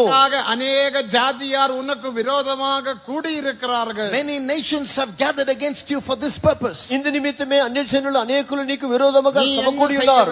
What should you do? నీవేమి చేయవలెను? நீ எழும்பி போரடி. You must arise and thresh. నీవు లేచి గోధుమ దుల్లగొట్టుము. 4:12 படிங்க. Read Micah 4:12. మీకా 4:12 చదవండి. சியோன் குமாரத்தியே, சியோன் குமாரத்தியே, நீ எழுந்து போரடி. எழும்பி போரடி. நான் உன் கொம்புகளை இரும்பும், நான் உன் கொம்புகளை இரும்பும், உன் குளம்புகளை வெண்கலமுமாக்குவேன். குளம்புகளை வெண்கலமுமாக்குவேன். நீ அநேக ஜனங்களை நொறுக்கி போடுவாய். அவர்கள் தேடி சேர்த்ததை நீ கர்த்தருக்கென்றும் அவர்களுடைய ஆஸ்தியை பூமிக்கெல்லாம் ஆண்டவராய் இருக்கிறவருக்கென்றும் நியமிப்பார். அதனால்தான் இன்றைக்கு அநேக சபையோடு நம்மோடு ஐக்கியப்படுகிறார்கள். That is why whole churches are getting joined to us. అందువల్లే అనేక సంఘస్థులు పలువారు మనతో కూడా ఐక్యపడుతున్నారు. இந்த பிரயாசத்தினால் இந்த ஊழியத்தை அழிக்கவே முடியாது. Human power cannot destroy this work. మానవ శక్తి అనేది ఈ యొక్క సంఘమును నశింపచేయలేదు. దేవునుடைய ஊழியம். This is God's ministry. ఇది దేవుని సేవ. అసైకపడాత ஊழியம். Unshakable. ఇది కదల్చబడని సేవ. సియోనే గురించి அறிவு உனக்கு தேவை. You need this knowledge about Zion. ఈ సియోనుడి గురించిన జ్ఞానము నీకు కావాలను. நீயும் అసైకపడాமல் இருக்கலாம். Then you will be unshakable too. అప్పుడు నీవు కూడా కదల్చబడకుండా ఉండవచ్చును. నీడితు వాడலாம். You can prolong your days. నీవు దీర్ఘాయుష్మంతుడిగా జీవించవచ్చును. సియోన్ எங்கே காணப்படுகிறது? Where is Zion? సియోను ఎక్కడ కనబడుచున్నది? தேவனுக்கு மகிமை. Praise be to God. దేవునికి మహిమ. సియోన్ எங்கே? Where is Zion? సియోను ఎక్కడ? எபேசியர் 4ஆம் அதிகாரம் 10ஆம் வசனத்தை நாம் வாசிக்கும் போது, reading Ephesians 4:10, ఎఫెసీ 4వ అధ్యాయం 10వ వాక్యమందు, வானாதி வானங்களுக்கு மேலேயுள்ள இடம்தான் Zion. we read of a place called far above all heavens. That's Zion. ఆకాశ మండలముల అన్నిటికంటే పైనున్నదే సియోను.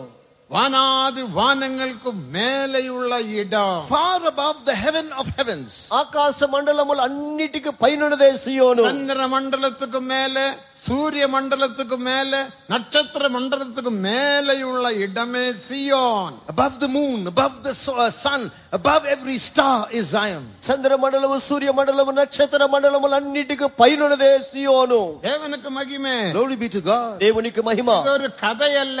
We are not just telling you some fables. ఇది ఏదో ఒక కథ కాదు. உண்மையான சத்தியம். This is truth. ఇది నిజమైన సత్యము. அந்த சியோனில், in that Zion, ఆ సియోనులో தேவாதி தேவன் தேவனும் குமாரனாம் தேவனும் தங்கி இருக்கிறார். God of gods and God the Son reside. దేవాతి దేవుడు ఆయన కుమారుడు అక్కడ నివసిస్తున్నారు. 132 சங்கீதம் 13 14 வசனங்களை வாசித்து பாருங்கள். Reading from Psalm 132 verse 13 and 14. 132వ కీర్తన 13 14 వాక్యములు చదవండి. கர்த்தர் சீயோனை தெரிந்து கொண்டு தமது வாசஸ்தலமாக விரும்பினார். God has chosen Zion and desired it for his habitation. సియోనును దేవుడు కోరుకొని అక్కడ నివాస స్థలముగా చేసుకొని இங்கே ఉన్నాడు. நான் என்றென்றைக்கும் வாசம் பண்ணுவேன். Here will I dwell forever. ఇక్కడనే నేను నిత్యము నివసించుదును. இந்த சீயோனை தேவன் விரும்பினார். God desired this Zion. ఈ సియోనును దేవుడు కోరుకొని ఉన్నాడు. சீயோனை தேவன் விரும்பினார். God has desired this Zion. దేవుడు సియోనును కోరుకొని ఉన్నాడు. அங்கே அவர் வாசமாய் இருக்கிறார். And he dwells there.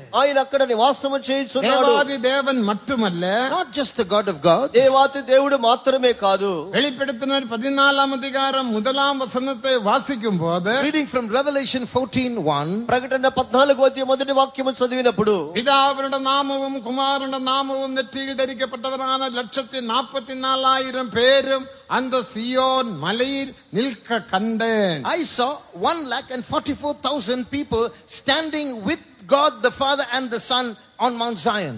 అక్కడ 144,000 మంది తండ్రి నామమును కుమారుని నామము లిఖింపబడినటువంటి వారిగా గొర్రెపిల్లతో కూడా సియోను పర్వతం మీద నిలబడి చూచుకొని 144,000 பிரதிஷ்டிக்கப்பட்ட ஊழியர்கள் அங்கே காணப்படுவார்கள். So 144,000 consecrated servants of God will be found there. 144,000 మంది ప్రతిష్ఠింపబడిన సేవకులు అక్కడ ఉందురు. தேவனுக்கு மகிமை. Praise be to God. దేవునికి మహిమ. அதுவே தேவாதி தேவனுடைய நகரம். That is God's own city. అదే దేవాతి దేవుని యొక్క సొంత నగరము. 48 சங்கீதம் 2 வசனத்தை வாசிக்கும் போது, Reading verse 2 of Psalm 48. 40వ కీర్తన 2వ వాక్యమును చదివినప్పుడు வடதிசையிலுள்ள சியோன் பர்வதம் அடிப்பமான ஸ்தானமும் சர்வ பூமியின் மகிழ்ச்சியுமாயிருக்கிறது. இதுவே மகாராஜாவின் நகரம். Beautiful for situation. The joy of the whole earth is Mount Zion on the sides of the north, the city of the great king. అదే ఉత్తర దిక్కునటువంటి దేవుని యొక్క మహారాజు యొక్క నగరము அது பெரிய ஒரு நகரம். It's a huge city. అది గొప్ప పట్టణమై ఉన్నది. தேவனுக்கு மகிமை. Praise be to God. దేవునికి మహిమ. அதுவே கர்த்தருடைய சந்நிதி. It is God's presence. అది దేవుని యొక్క సన్నిధానము. 84 சங்கீதம் 7 வசனத்தில் வாசிக்கிறோம். You read that in Psalm 84 verse 7. 84వ కీర్తన 7వ వాక్యములో அவர் చదువుతున్నాం. பலத்தின் மேல் பலனடைந்த சியோனில் தேவனுடைய சந்நிதியில் வந்து சேர்ந்தார்கள். They go from strength to strength and will appear in Zion before God. వారు నానటికి బలాభివృద్ధి నుండి సియోనులో దేవుని సన్నిధానంలో పోయి చేరుచున్నారు. அந்த சியோனில் இயேசு கிறிஸ்து உயிர்த்தெழுந்த இயேசு கிறிஸ்து மூலக்கல்லாக மாற்றப்பட்டார். The resurrected Jesus has become the cornerstone in that Zion. ఆ సియోనులో పునరుత్థానం చెందిన యేసు మూలరాయిగా మార్చబడి ఉన్నాడు. ஏசாயா 28:16 வசனத்தில் வாசிக்கிறோம். வாசிங்க. You read that in Isaiah 28:16. యెషయా గ్రంథం 28:11లో చదువుతున్నాం. ஒரு கதை அல்ல. We are not just telling you some stories. ఇది ఒక ఏదో కథ మేము చెప్పుట లేదు. தேவனுக்கு மகிமை. Praise be to God. దేవునికి మహిమ. இதற்கு விரோதமாக நீ பேசலாகாத. Don't speak against this.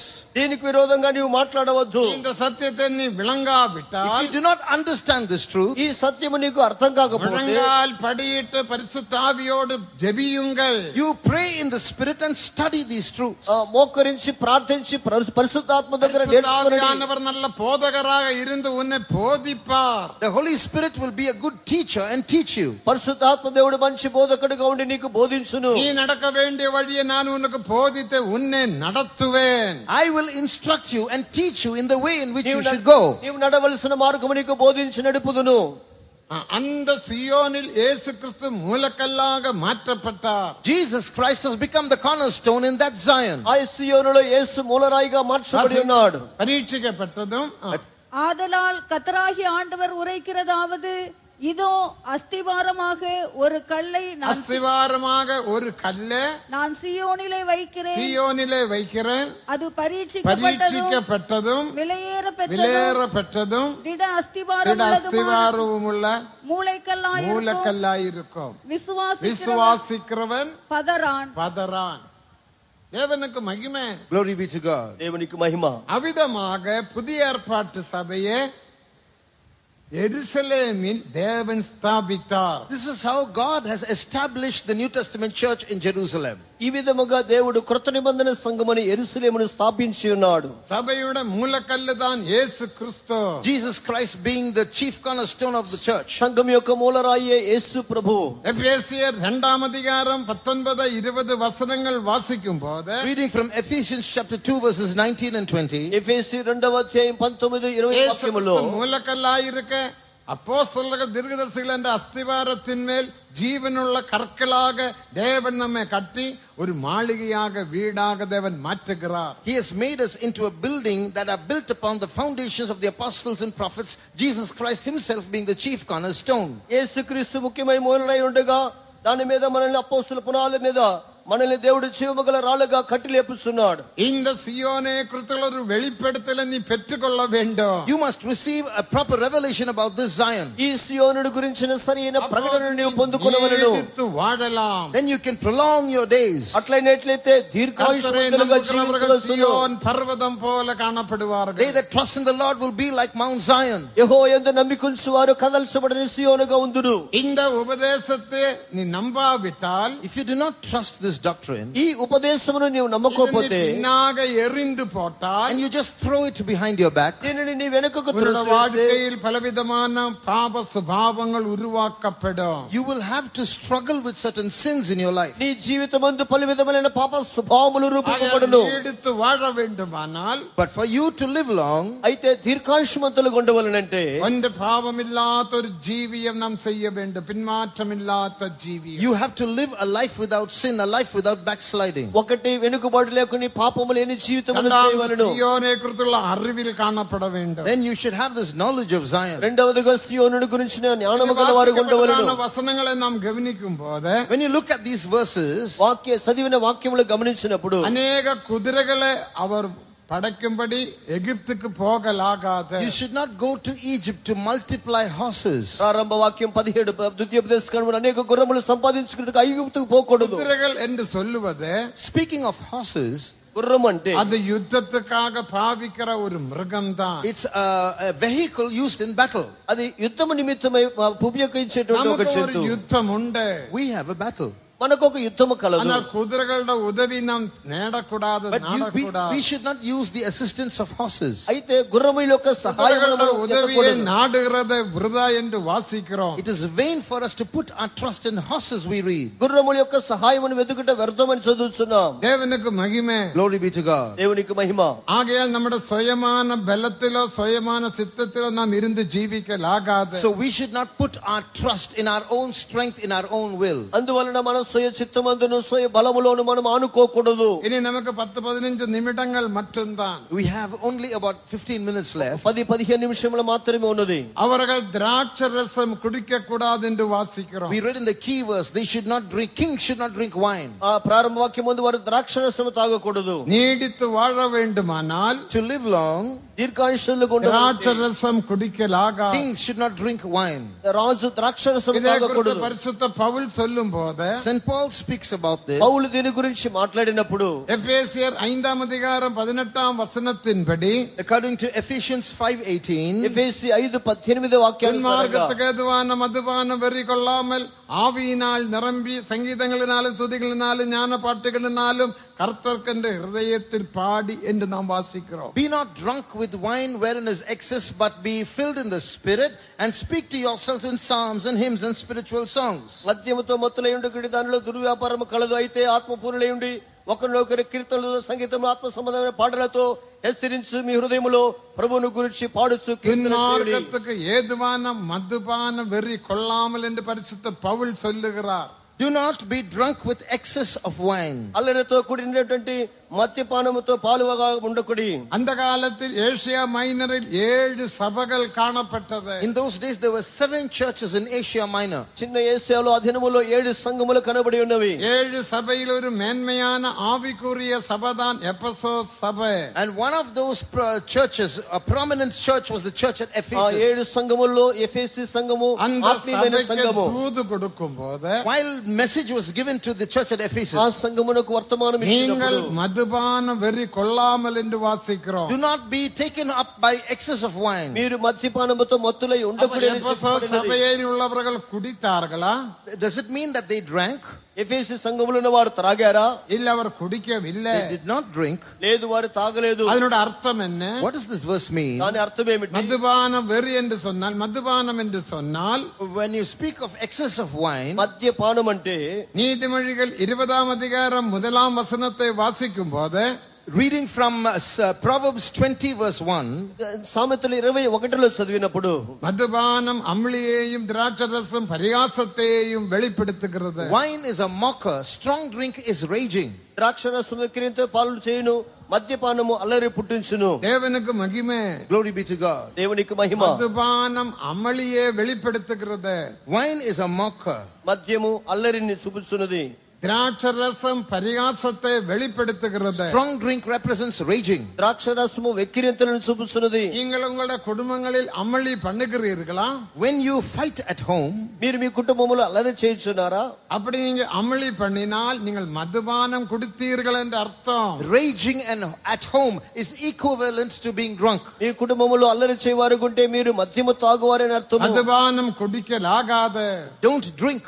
మద్యపానము త్రాగకూడదు. நீதிமொழிகள் 30ஆம் அதிகாரம் 4ஆம் வசனத்தின்படி, According to Proverbs 30 and verse 4, సామెతలు 34 వాక్యానుసారంగా மதுபானம் குடிப்பது, திராட்சரசம் குடிப்பது ராஜாக்களுக்கு நல்லதல்ல. 31:4, it is not for kings to drink wine. 31 అధ్యాయం 4వ వాక్యములో మద్యము సేవించిన రాజులకు తగదు. அமளி பண்ணுவது ராஜாக்களாகிய நம் அபிஷேகம் பெற்ற நமக்கு ஏற்றதல்ல. Anointed kings should not rage. అభిషేకింపబడిన రాజులైన మనకి ద్రాక్షరసము తాగుట తగదు. ఏ గ్రూప్ గారు అమళి பண்ண மாட்டார்கள். Group A will not indulge in raging. A group వారు అల్లరి చేయరు.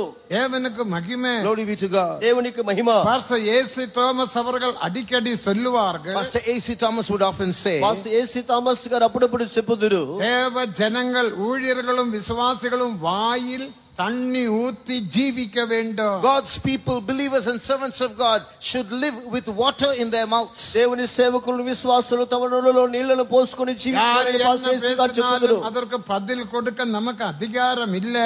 Even if people rise up and speak things against us, we don't have the authority to back answer. జనులు మనకు విరోధంగా మాట్లాడేటప్పుడు దానికి బదులు చెప్పేదానికి మనకి ఏమీ లేదు. கொடுக்காமல் அமளி பண்ணாமல் நாம் ஜீவிக்க வேண்டும். We should learn to live softly without answering back. వాటిని అల్లరి చేయకుండా సాత్వికముతో మనం వాటిని పరిష్కరించుకోవాలి. அதற்காக தேவன் நம்மை அழைத்தார். God has called us for this. ఇందుకొరకే దేవుడు మనల్ని పిలిచి அப்படி ఉన్నాడు. பாவம் இல்லாமல் நாம் ஜீவிப்போமானால் நீடித்து வாழலாம். If we live like this without sin, we can live long. ఇలాగ మనం పాపము లేకుండా ఉంటే దీర్ఘాయుష్మంతులుగా జీవించవచ్చును. அடுத்த தேவனுடைய வசனத்தை தியானிக்க வேண்டும் என்று கடைசியில் வாசிக்கிறோம். And finally we read how we have to meditate in the word of God. చివరిగా దేవుని వాక్యము ధ్యానించవలెనని చదువుతున్నాం. தேவனுக்கு மகிமை. Glory be to God. దేవునికి మహిమ. அதனோட ஒரு பிரதியை நீ எழுதி எடுக்க வேண்டும். You must write and make a copy of this law with you. గ్రంథములో ఒక భాగం இரவும் பகலும் அந்த வசனத்தை தியானிக்க வேண்டும். You must read and meditate on it day and night. ఆ వాక్యమును నీవు రాత్రింబగలు ధ్యానించవలెను. யோசுவா 1ஆம் அதிகாரம் 5ஆம் வசனத்தை வாசிக்கும் போது, When you read Joshua chapter 1 verse 5, యెహోషువ మొదటి అధ్యాయం 5వ వాక్యమందు யோசுவாவுக்கு பிரமாணம் கொடுக்கும் போது, when God gave this law to Joshua, యెహోషువకు ప్రమాణం இந்த ఇచ్చినప్పుడు தேவனுடைய வசனத்தை நியாய பிரமாணம் உண்ட வாயை விட்டு பிரியாதிருப்பதாக, the words of this law should not depart from your mouth. ఈ యొక్క వాక్యము నీ నోటి నుండి వెడబాయకూడదు. இந்த நியாய பிரமாணத்தின்படி நாம் ஜீவிப்போமாக. Let's live according to this law. ఈ గ్రంథ ప్రకారంగా మనము జీవించుదుము. அதனால்தான் மல்கியா 2ஆம் அதிகாரம் 7ஆம் வசனத்தின்படி, That is why according to Malachi 2:7, మలాకి 2:7 ஆசாரியர்கள் தங்களுடைய உதடுகளை காக்க வேண்டும். the priest's lips should keep knowledge. యాజకుల యొక్క పెదవులు ధర్మశాస్త్రమును வேதத்தை కాపాడాలి. அவருடைய வாயில் தேடுவார்களே. And the people will seek the law at the priest's mouth. జనులు వారి నోట ధర్మశాస్త్రము నేర్చుకుంటారు. வேதத்தை நமது வாயில் தேடுவார்கள். The people will come seeking for us for the word of God. జనులు వారి నోట ధర్మశాస్త్రము నేర్చుకుందరు. தேவனுக்கு மகிமை. Glory be to God. దేవునికి మహిమ.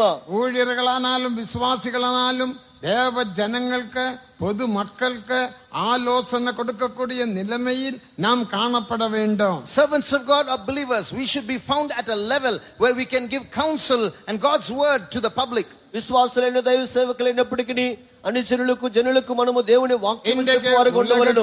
எவ்வளவு பிரச்சனை என்று பாருங்கள். See how many problems there are in this world. ఈ లోకములో ఎన్ని సమస్యలు ఉన్నాయో చూడండి. பிரச்சனைக்கு மேல் பிரச்சனை, கஷ்டத்தின் மேல் கஷ்டங்கள் பெருக போகிறது. Problems and difficulties are going to increase. సమస్యలపైన సమస్యలు, కష్టములపైన కష్టములు పెరిగిపోతున్నవి. சமாதானம் இல்லாமல் அங்கும் இங்கும் ஓடி திரிவார்கள். People are wandering here and there looking for peace. జనులు సమాధానం లేకుండా ఇక్కడ అక్కడ తిరుగుదురు. உன்னை தேடி வருவார்கள். They will come seeking you. జనులు మిమ్మల్ని వెతికి వచ్చుదురు. குடும்பத்தில் சமாதானம் இல்ல, We have no peace in our homes, they will say. నా కుటుంబంలో సమాధానం లేదని చెప్పుదురు. செய்யலாம் என்ற எண்ணத்தில் நான் வந்திருக்கிறேன். We are contemplating suicide. ఆత్మహత్య చేసుకునే తలంపుతో వచ్చి ఉన్నాను. சமாதானத்துக்காக எனக்கு ஒரு கவுன்சில், ஒரு ஆலோசனையை சொல்லுங்கள். Please give us some counsel for our peace. నేను సమాధానం పొందుటకై ఒక ఆలోచన చెప్పుడి. உடனே நீங்கள் கவுன்சில் சொல்ல வேண்டும். Immediately you should have counsel to give them. వెంటనే వారికి కావలసిన ఆలోచన చెప్పవలెను. தேவனுக்கு மகிமை. Glory be to God. దేవునికి మహిమ. அப்ப நீ என்ன சொல்லுவீங்க? What will you say? అప్పుడు ఏం చెప్పుదురు? என்ன சிஸ்டர் என்கிட்ட வந்துட்டீங்க, நானே சமாதானம் இல்லாம புருஷனோட சண்டை போட்டுட்டு கிடக்குறேன். You're coming to us for counsel. I am myself fighting with my wife. ఏంటి సిస్టర్ మీద మీ దగ్గరికి వచ్చా, నేనే మా భర్తతో సమాధానం లేకుండా గొడవ పెట్టుకుని ఉన్నాను. இப்பதான் சப்பாத்தி பலகை எடுத்து அடிச்சு விரட்டிட்டேன் நான் அவரை. Just now I took that wood to make chapatis and I chased my ఇప్పుడు చపాతి పలక తీసుకొని మా భర్తను కొట్టినాను. என்கிட்ட நீ ஒரு கவுன்சிலர் சொல்லி வரலாமா? You're coming to me for counsel. నా దగ్గర సమాధానంకై ఆలోచనకు రావచ్చా? 2:7 படியுங்கள். Read Malachi 2:7. మలాకి 2:7 చదవండి. ஒரு பிரதியை நீ எழுதி எடுக்க வேண்டும். Make a copy of this law and keep it with you. ఆ గ్రంథమును నీ కొరకై ఒక ప్రతిని రాసి ఉంచుకొనవలెను. 3104 వచనముள்ள బైబిల్ நமது கையில் இருக்கிறது. We have a Bible which contains multiple verses, thousands of them. 3400 వాక్యము కలిగినటువంటి బైబిల్ మన చేతిలో ఉన్నది. மகிமை. Glory be to God. దేవునికి మహిమ. బైబిలిന്റെ ప్రతి நாம் எழுத வேண்டிய அவசியம் இல்ல. We don't have to make a copy of this Bible. Bible యొక్క ప్రతిని మనం రాసుకోవాల్సిన అవసరం లేదు. బైబిల్ தேவன் தந்திருக்கிறார். Because we all have Bibles in our hands. అందరి చేతికి దేవుడు బైబిల్ ఇచ్చాడు. బైబిల్ உள்ளவங்களெல்லாம் பைபிளை எடுத்து உயர்த்தி ஒரு அல்லேலூயா சொல்லுங்கள். All those who have a Bible, lift it up and say hallelujah. இது எவ்வளவு பெரிய ஸ்லாக்கியம். What a great privilege this is. ఇది ఎంత గొప్ప భాగ్యము. இந்த வார்த்தையை நீ ஒவ்வொரு நாளும் வாசித்து தியானிக்க வேண்டும். Read this Bible every day, meditate in it.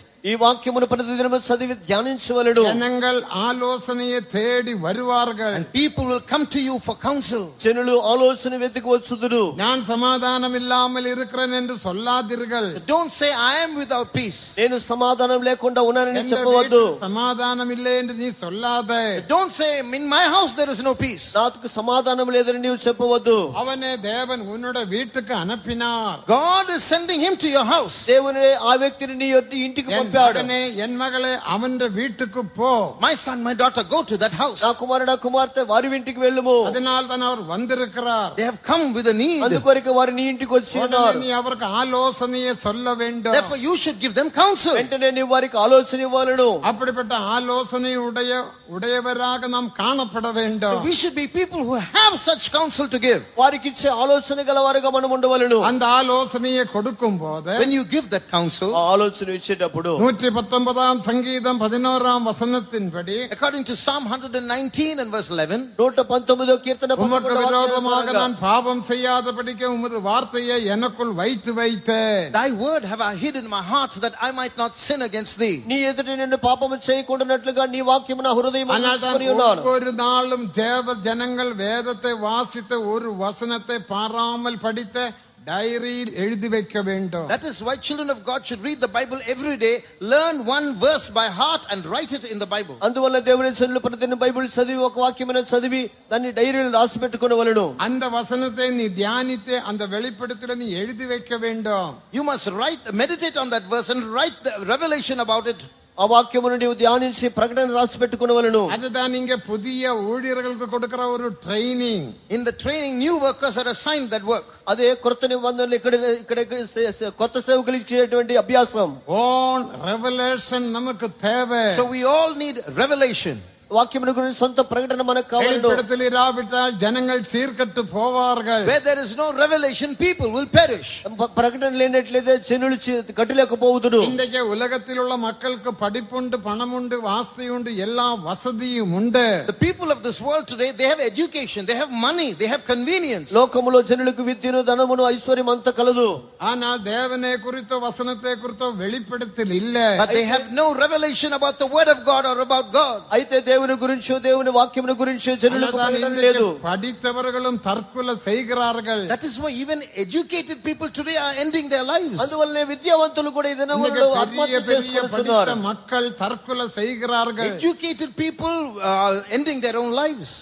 విద్యావంతులు కూడా తమ యొక్క జీవితమును ఆత్మహత్య చేసుకొనుచున్నారు. தேவ வசனத்தை குறித்துள்ள வெளிப்படுத்தல் இல்ல. Because they have no revelation about God's word. కారణము వారికి దేవుని వాక్యమును గురించిన ప్రకటన లేదు. வெளிப்படுத்தலை நாம் பெற்றுக்கொள்ள வேண்டும். But we have to receive that revelation. ఆ ప్రకటన మనం పొందుకొనవలెను. அதை நீங்கள் ஒரு டைரியில் எழுத வேண்டும். Therefore have a diary with you and keep writing in it. మీరు దానిని డైరీ ఉంచుకొనవలెను. புதிய ஆத்துமாக்களை பார்க்கும்போது உங்க வீட்டில் வரும்போது அவர்களுக்கு அது சொல்லிக் கொடுக்க வேண்டும். And then when the new souls come for counsel to your house, you will have something to tell them. క్రొత్త ఆత్మలు నీ ఎదుకు వచ్చినప్పుడు నీవు దానిని చెప్పవలెను. அப்போது அவர்கள் சமாதானம் அடைவார்கள், ரட்சிக்கப்படுவார்கள். Then they will receive peace, they will be saved. వారు సమాధానమును పొందిన వారే రక్షణ పొందుదురు. நீயோ நீடித்து வாழலாம். And then you can live long. అయినట్లయితే నీవు దీర్ఘాయుష్మంతులుగా జీవించవచ్చును. அதனால்தான் முதலாம் சங்கீதம் 2ஆம் வசனத்தை நாம் வாசிக்கும் போது, That is why in the second verse of Psalm 1, అందువల్ల మొదటి కీర్తన 2వ వాక్యమందు தேவனுடைய நியாய பிரமாணத்தை இரவும் பகலும் தியானிக்கிற மனுஷன் பாக்கியவான். blessed is the man who meditates in the law of God day and night. యెహోవా ధర్మశాస్త్రమును ఆనందించు దివారాత్రము ధ్యానించువాడు ధన్యుడు. அவன் எப்படி இருப்பான்? How will he be? అతడు ఎలాగుండును? 5 வித ஆசீர்வாதத்தை பெற்றுக்கொள்வான். He will receive 5 blessings. 5 విధములైన ఆశీర్వాదాలు పొందును. முதலாவது நீர்ப்பாய்ச்சலான அவன் வாய்க்காலில் காணப்படுவார். வாசிக்க, அவன் நீர்க்கால்களின் ஓரமாய் நீர்க்கால்களின் ஓரமாக நடப்பட்டதும் தன் தன் காலத்தில் கனியை கொடுப்பதும் இலையுதிராமல் இருக்கும் மரத்தை போல் இருப்பான். அவன் செய்வதெல்லாம் வாய்க்கும். இப்ப நீங்க சொல்வதெல்லாம் எப்படி? How is your life now? சிலர் சொல்லுவாங்க, பாஸ்டர் நான் எங்கெங்க பிசினஸுக்கு போறனோ, எங்கெங்க பணம் போடுறேனோ எல்லாம் அவுட் தான். Many of you are saying, wherever I go for a job, wherever I put my money, everything is lost. అతడు చేయడం సఫలమగును వాక్యం చెప్తుంది. వచనத்தை தியானித்து பார். You meditate on the word of God and see. నీ వాక్యమును ధ్యానించి చూడు. న్యాయ ప్రమాణத்தை இரவும் பகலும் தியானிக்கிறவன் பாக்கியவான். Blessed is the man who meditates in the law of God day and night. యెహోవా ధర్మశాస్త్రము దివారాత్రము ధ్యానించువాడు ధన్యుడు. நீர்க்கால்களின் ஓரமாக நடைப்பட்ட, He will be like a tree planted by the rivers of water, కాలువల ఓరన నాటబడినది. காலத்தில் கனியே கொடுத்து, that bringeth forth his fruit in his తన season. కాలమందు ఫలమిచ్చి இலையுதிராமல் இருக்கும் மரத்தை போல் இருப்பான். His leaf also shall not wither. ఆకు వాడని చెట్టు వలె ఉందువు. பின்மாற்றம் இல்ல. No backsliding for him. అతనిలో వెనుకబడుతనము లేదు. அவனுக்கு துக்கம் இல்ல. No sorrow for him. అతనికి దుఃఖము లేదు. இந்த வருஷம் பயங்கரமான வெயில் வரப்போகுது. This year there is a forecast for terrible heat. ఈ సంవత్సరం ముందు భయంకరమైనటువంటి ఎండ కాయబోతున్నది. நம்ம ஸ்தோத்திரமும் தொடங்கி விட்டோம். We have started praising God for this. ఇప్పుడే దాని కొరకై స్తోత్రము ప్రారంభించాం. 3ஆம் தேதியிலே ஸ்தோத்திரம் தொடங்கி விட்டது. Praises have begun from March 3rd. మార్చి నెల 3వ తారీఖున ప్రారంభించాం. మే మాసం 31ஆம் தேதி வரைக்கும் 90 நாள் அந்த ஸ்தோத்திரம் செய்வோம். And it will continue for 90 days till May 31st. మే 31 వరకు 90 దినములు ఆ యొక్క స్తోత్రం చెప్పబోతున్నాం. పట్టణத்தில் 10 வருடமாக தண்ணீர் பஞ்சம் இல்ல. There is no scarcity of water for 10 years in Chennai. దాదాపుగా 10 సంవత్సరాలుగా చెన్నై పట్టణమందు నీళ్ళ కరువు లేదు. சோழவரம் ஏரி, செம்பராக்கம் ஏரி, ரெட் ஹில்ஸ் ஏரி, பூண்டி ஏரி எல்லாம் நிரம்பி வடிகிறது. All the reservoirs in all these places are full. Cholavaram, Chembarambakkam, Puzhal, Poondi ஏரி అంతా కూడా నిండి ఉన్నవి. காரணம் என்ன? The reason? కారణం தேவ ஜனங்கள் ஸ்தோத்திரம் செய்கிறார்கள். God's people are praising God. దేవుని జనులు స్తోత్రములు చెప్పుచున్నారు. தேவனுக்கு மகிமை. Praise be to God. దేవునికి మహిమ. தேசத்தை ஆசீர்வதிக்க வேண்டிய கடமை எந்த கடமை? உங்கள் கடமை தான். It is your duty and my duty to bless the land. దేవుని ఆశీర్వదించవలసిన బాధ్యత నా యొక్క బాధ్యత, మీ యొక్క బాధ్యత. நாளாகமம் 7ஆம் அதிகாரம் 14ஆம் வசனத்தின்படி According to 2 Chronicles 7:14, 2 దినవృత్తాంతములు 7:14 వాక్యానుసారంగా என் ஜனங்கள் தங்களையே தாழ்த்தி, if my people which are called by my name humble themselves నా పేరు పట్టబడిన నా జనులు తమ్ముడు తగ్గించుకొని அவருடைய பாவங்களை அறிக்கை செய்த and confess their sins వారి పాపములు பொல்லாத வழிகளை விட்டு திரும்பினால் and leave their wicked ways, వారు దుర్మార్గ మార్గములు அவருடைய వదిలితే ஜெபத்தை நான் கேட்ட, then will I hear from heaven వారి ప్రార్థన నేను அவருடைய విని பாவங்களை மன்னித்து, and forgive their sins వారి పాపములు క్షమించి அவருடைய தேசத்துக்கு க்ஷேமத்தை வருத்துவேன். and heal their land. వారి దేశమునకు క్షేమమును కలుగు చేయుదును. தேவ வசனத்தை தியானித்துக் கொள்ளுங்கள். Therefore meditate in the word of God. ఇందుకొరకై దేవుని వాక్యమును எத்தனை பேர் ధ్యానించండి. அப்படி செய்ய போறீங்க? How many of you are going to do this? ఎంతమంది అలాగ చేయబోతున్నారు? எல்லாரும் செய்ய மாட்டீர்கள். Some of you won't do it, కొంతమంది చేయరు. ஏ குரூப் செய்வார்கள். but group A will do it. అయితే గ్రూప్ ఏ వారు చేయుదురు? பி குரூப்பும் சி குரூப்பும் அது எதுக்கு செய்யணும்? B group and C group will say, why should we do it? B group C group దాని ఎందుకు அது చేయాలనుకుంటారు? ஸ்டாலின் சீஃப் மினிஸ்டர் பார்த்துடுவாரு. Chief minister will do all that. Chief minister గారు అని చూసుకుంటారు. சீஃப் மினிஸ்டரே கேக்குறாரு, நம்மட தேசத்தில் இப்படி தண்ணி வந்தது எப்படி என்று கேக்குறாரு. Chief minister is asking, how's the water in our land? Chief minister అడుగుతున్నాడు మన దేశానికి ఇలా அவருக்கு నీళ్ళు వచ్చినట్లాగా. ஆச்சரியம். He is amazed. అతనికి ఆశ్చర్యం. தேவஜனமே நாம் ஸ்தோத்திரம் செய்ததினால தான் நம்மட தேசம் ஆசீர்வாதமாய் இருக்கிறது. People of God, our land is blessed because we are praising God. దేవుని జనులారా మనం స్తోత్రం చెప్పడం వల్ల దేశం தேசத்தில் ఆశీర్వదించబడింది. பலவிதமான பிரச்சனைகள் போராட்டங்கள் வரப்போகிறது. Problems and struggles and conflicts will increase in the land. దేశములో పోరాటములు సమస్యలు పెరగబోతున్నవి. கேஸ் இல்லாத பிரச்சனை. Now there is no gas. ఇప్పుడు గ్యాస్ లేకుండా సమస్య பல ఏర్పడింది. ஹோட்டல்கள் பூட்டி விட்டார்கள். Hotels have closed down. అనేక హోటల్ మూసివేశారు. தேவனுக்கு மகிமை. Praise be to God. దేవునికి మహిమ. ஹோட்டலில் போய் சாப்பிடுறவனுக்கு அதோ கதிதான். Those who are used to eating in hotels, finished for them. హోటల్కి వెళ్ళి తినే వారికి అదో గతి. வீட்டில் சாப்பிடாம மனைவியோடு சண்டை போட்டு ஹோட்டலில் சாப்பிட போறவனுக்கு அதோ கதி. So those who are fighting with their wives and eating in hotels, finished for them. భార్యతో గొడవలు పెట్టుకుని హోటల్కి వెళ్ళి తినే వారికి అయ్యో. ஆனா நம்ம தேசம் ஆசீர்வதிக்கப்பட வேண்டும். But our land should be blessed. మన దేశం ఆశీర్వదింపబడాలి. அதுக்கு நாம் ஸ்தோத்திரம் பண்ணுவோமா? Shall we praise God for that? కొరకై స్తోత్రం வேதத்தை చేద్దామా? தியானிப்போமா? Shall we meditate in the word of గ్రంథమును God? ధ్యానించుదామా? இரவும் பகலும் தியானிப்போமா? Day and night shall we do it? రాత్రి పగలు ధ్యానించుదామా? திராட்சரசம் குடிக்காமல் இருப்போமா? Shall we abstain from wine? ద్రాక్షరసం తాకుండా குதிரைகளை ఉందామా? வாங்காமல் எகிப்து தேசத்துக்கு போகாமல் Shall இருக்கலாமா? we avoid going to Egypt to buy horses? గుర్రములు కొనుటగా ఐగుప్తుకు పోకుండా இந்த ఉందామా? 7 காரியங்கள் நீ செய்தால் If you do these 7 things, ఈ 7 కార్యాలు చేస్తే நீடித்து வாழலாம். you will live long. నీవు దీర్ఘాయుష్మంతుడు ఉండవచ్చు. நாம் எல்லாரும் எழும்பி நிற்போமா? Let us all stand up. మనమందరం కొంచెంసేపు లేచి எழும்பி నిలబడదాము. நிப்பாட்டுதனால் ஒருவரும் வெளியே போகாதீர்கள். Just because we ask you to stand up, please do not get up and go. లేచి నిలబెట్టినందున ఎవరు బయటికి వెళ్ళవద్దు. புதிய கிருபையும் புதிய அபிஷேகமும் உன்மேல் வரப்போகிறது. A new grace and a new anointing is going to come on you now. నూతన కృపను నూతన అభిషేకం నీ మీదకి దిగబోతున్నది. இந்நாள தேசம் ஆசீர்வதிக்கப்பட வேண்டும். The land should be blessed because of you. నీ ద్వారా దేశం ఆశీర్వదింపబడవలెను. உன்னுடைய ஸ்தோத்திரத்தினால், By your praises, నీ స్తోత్రం ద్వారా, நீ வசனத்தை தியானிப்பதினால், by your meditation of the word. నీ వాక్యమును ధ్యానించడం ద్వారా உன்னுடைய குடும்பம் ஆசீர்வதிக்கப்படுவது மட்டுமல்ல, அக்கப்பக்கத்தில் குடும்பங்கள் எல்லாம் ஆசீர்வதிக்கப்பட வேண்டும். Not only should your family be blessed, your neighbors should be blessed also. నీ కుటుంబం మాత్రమే కాదు, ఇరుగు పొరుగున నీ కుటుంబంలో ఇరుగు పొరుగున వారు நம்மை ఆశీర్వదింపబడాలి. தாழ்த்துவோமாக.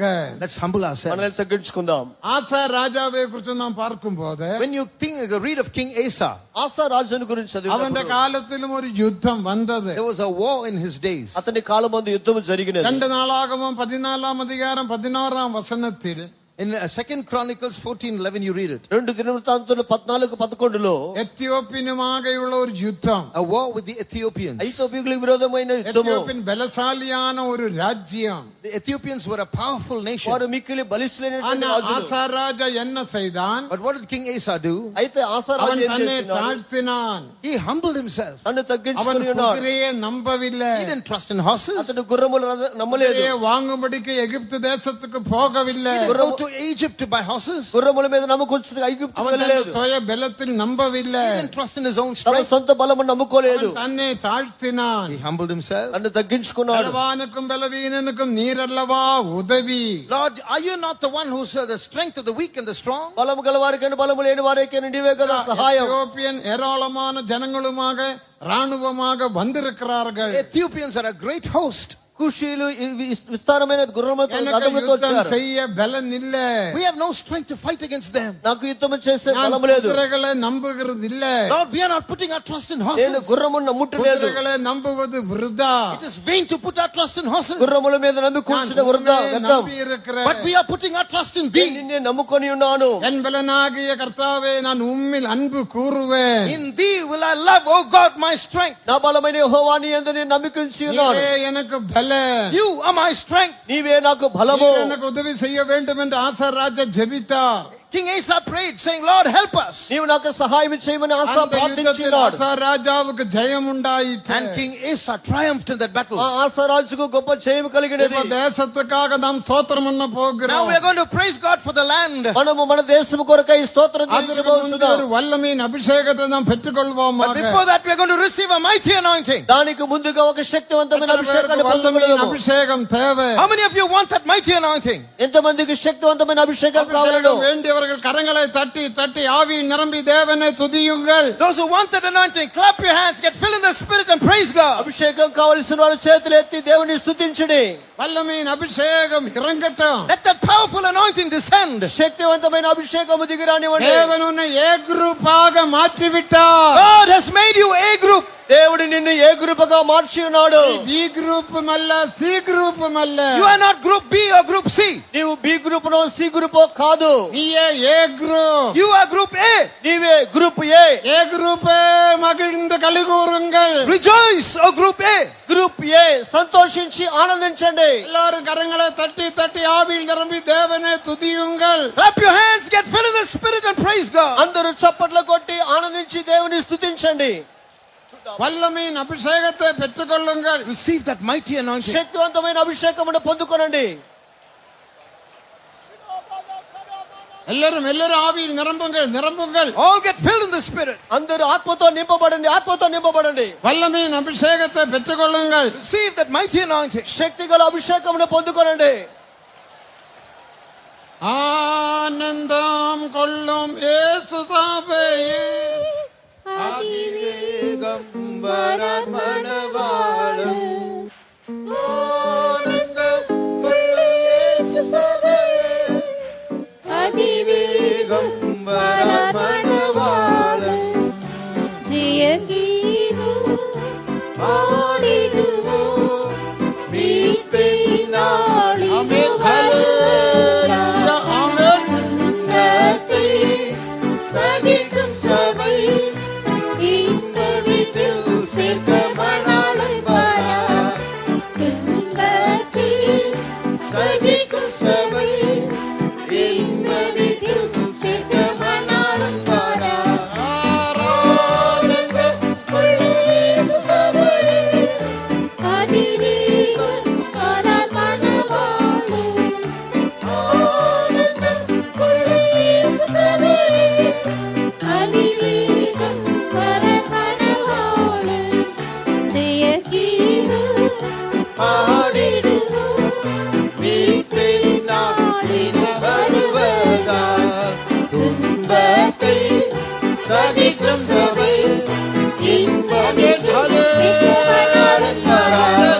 துன்பத்தை சகிக்கும் சபை. இன்ப வீட்டில் சேர்க்க மணாளை வரா. ஆனந்தம் கொள்ளும் இயேசு சபை. அதிவேகம் வரமணவாளம். ஆனந்தம் கொள்ளும் இயேசு சபை. அதிவேகம் வரமணவாளம். ஆனந்தம் கொள்ளும் இயேசு சபை. அதிவேகம் வரமணவாளம். ஆனந்தம் கொள்ளும் இயேசு சபை. அதிவேகம்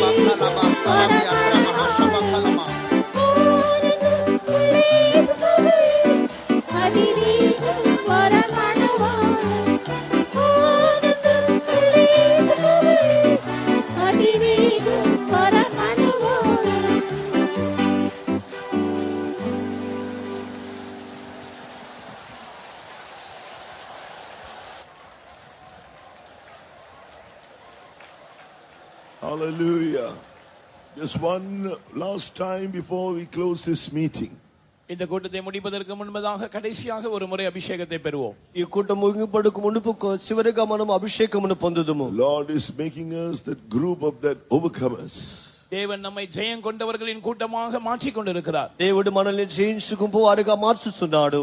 There's no more backsliding. நமக்கு இனி பின்மாற்றம் இல்லை. ఇక మనకి వెనుకబాటుతనము లేదు. Oh, there is no more burden that we are going to bear. நாம் சுமக்க வேண்டிய பாரங்கள் நமக்கு இனி இல்லை. ఇక మనము భరించే భారములు లేవు. Oh, he is making us that new man altogether. நம்மை முற்றிலும் புதிய மனுஷனாக அவர் மாற்றுகிறார். మనల్ని సంపూర్తిగా నూతన మనుషునిగా ఆయన మార్చుచున్నాడు. Oh, we are going to be delivered from all other unsanctified characteristics. எல்லா பரிசுத்தமாக்கப்படாத சுபாவங்களில் இருந்து நாம் விடுதலை பெற்றுக் கொள்ள போகிறோம். పరిశుద్ధపరచబడని స్వభావములో నుండి మనం విడుదల పొందబోతున్నాం. We are not going to be removed, and we are going to renew our strength as we put our trust in God. நாம் அசைக்கப்படாமல் அகற்றப்படாமல் தேவன் மேல் நம்முடைய நம்பிக்கையை வைக்கும் போது நம்மை கர்த்தர் என்றென்றைக்குமாக நிலைத்திருக்கும்படி செய்ய போகிறார். మనము కదల్చబడని నిరీక్షణను ప్రభు మన మీద ఉంచినప్పుడు మనల్ని ఎన్నటికీ ఆయన కదల్చగా కాపాడును. We won't put our trust in horses, in our own strength or our own will, but our trust is in God. நாம் நம்முடைய சொந்த பலத்தில் அல்லது சொந்த சித்தத்தில் நம்முடைய நம்பிக்கையை வைக்காமல் குதிரைகள் மேல் நம்முடைய நம்பிக்கையை வைக்காமல் நம்முடைய பலனை தேவனில் கண்டடைய போகிறோம். మన సొంత బలమందును సామర్థ్యమందు మనం నిరీక్షించకుండా గుర్రముల మీద నమ్మికుంచకుండా దేవుని మీద నమ్మికుంచుదుము. There is no more wine, no more raging, but the wine of the Holy Spirit is going to transform us, and we are going to be filled with all His divine nature. இனியும் அமளி பரியாசம் போன்றவைகள் நமக்குள் இருக்க போவதில்லை. பரிசுத்த ஆவியினுடைய அந்த திராட்சரசம் நம்மை மறுரூபப்படுத்த போகிறது.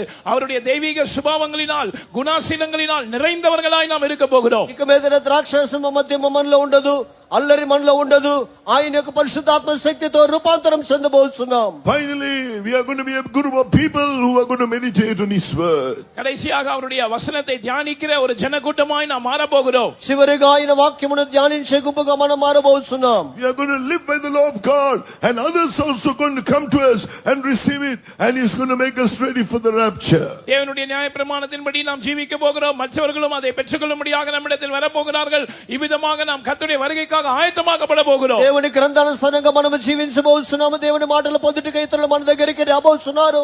ఇలాగ మనం ఆయన రాకడ కొరకై As we సిద్ధపరచబడబోతున్నాం. keep His word in our heart, we will not sin against God. கர்த்தருடைய வசனத்தை நம்முடைய இதயத்தில் நாம் வைக்கும் போது நாம் தேவனுக்கு விரோதமாய் பாவம் செய்யாதவர்களாய் இருக்க போகிறோம். దేవుని వాక్యము మన హృదయమందు ఉంచుకున్నప్పుడు మనం దేవునికి విరోధంగా పాపము చేయని వారుగా ఉందుము. The word of God is come to us right now, the truth. இப்பொழுது தேவனுடைய வார்த்தை சத்தியம் நம்மை நோக்கி வந்திருக்கிறது. ఇప్పుడు దేవుని వాక్యము సత్యము మనకు నేరుగా వచ్చి Now ఉన్నది. grace is coming to fulfill it. அதை நிறைவேற்றும்படியாக இப்பொழுது கிருபை வரப்போகிறது. అది నెరవేర్చు నిమిత్తమై కృప రాబోతున్నది. Grace is coming down. கிருபை இறங்கி வருகிறது. కృప దిగి You వచ్చుచున్నది. shall live by that word. நீங்கள் அந்த வசனத்தின்படி ஜீவிக்கத்தான் போகிறீர்கள். మీరు ఆ వాక్యానుసారంగా జీవించబోతున్నారు. He is anointing you right now.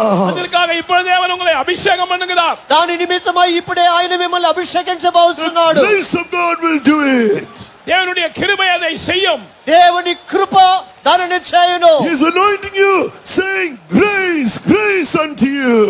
உனக்கு கிருபை உண்டாவதாக என்று சொல்லி கர்த்தர் உங்களை அபிஷேகம் பண்ணுகிறார். మీకు కృప కలుగునుగాక, కృప కలుగునుగాక అని చెప్పి దేవుడు అభిషేకించబోతున్నాడు. He is transforming you into the group of the overcomers. ஜெயம் கொண்டவர்களின் கூட்டத்தில் இருக்கும்படியாக அவர் உங்களை மறுரூபப்படுத்துகிறார். చేయించే గుంపులో మీరు ఉండినట్లుగా ఆయన మిమ్మల్ని రూపాంతరపరచబోతున్నాడు. No more defeats.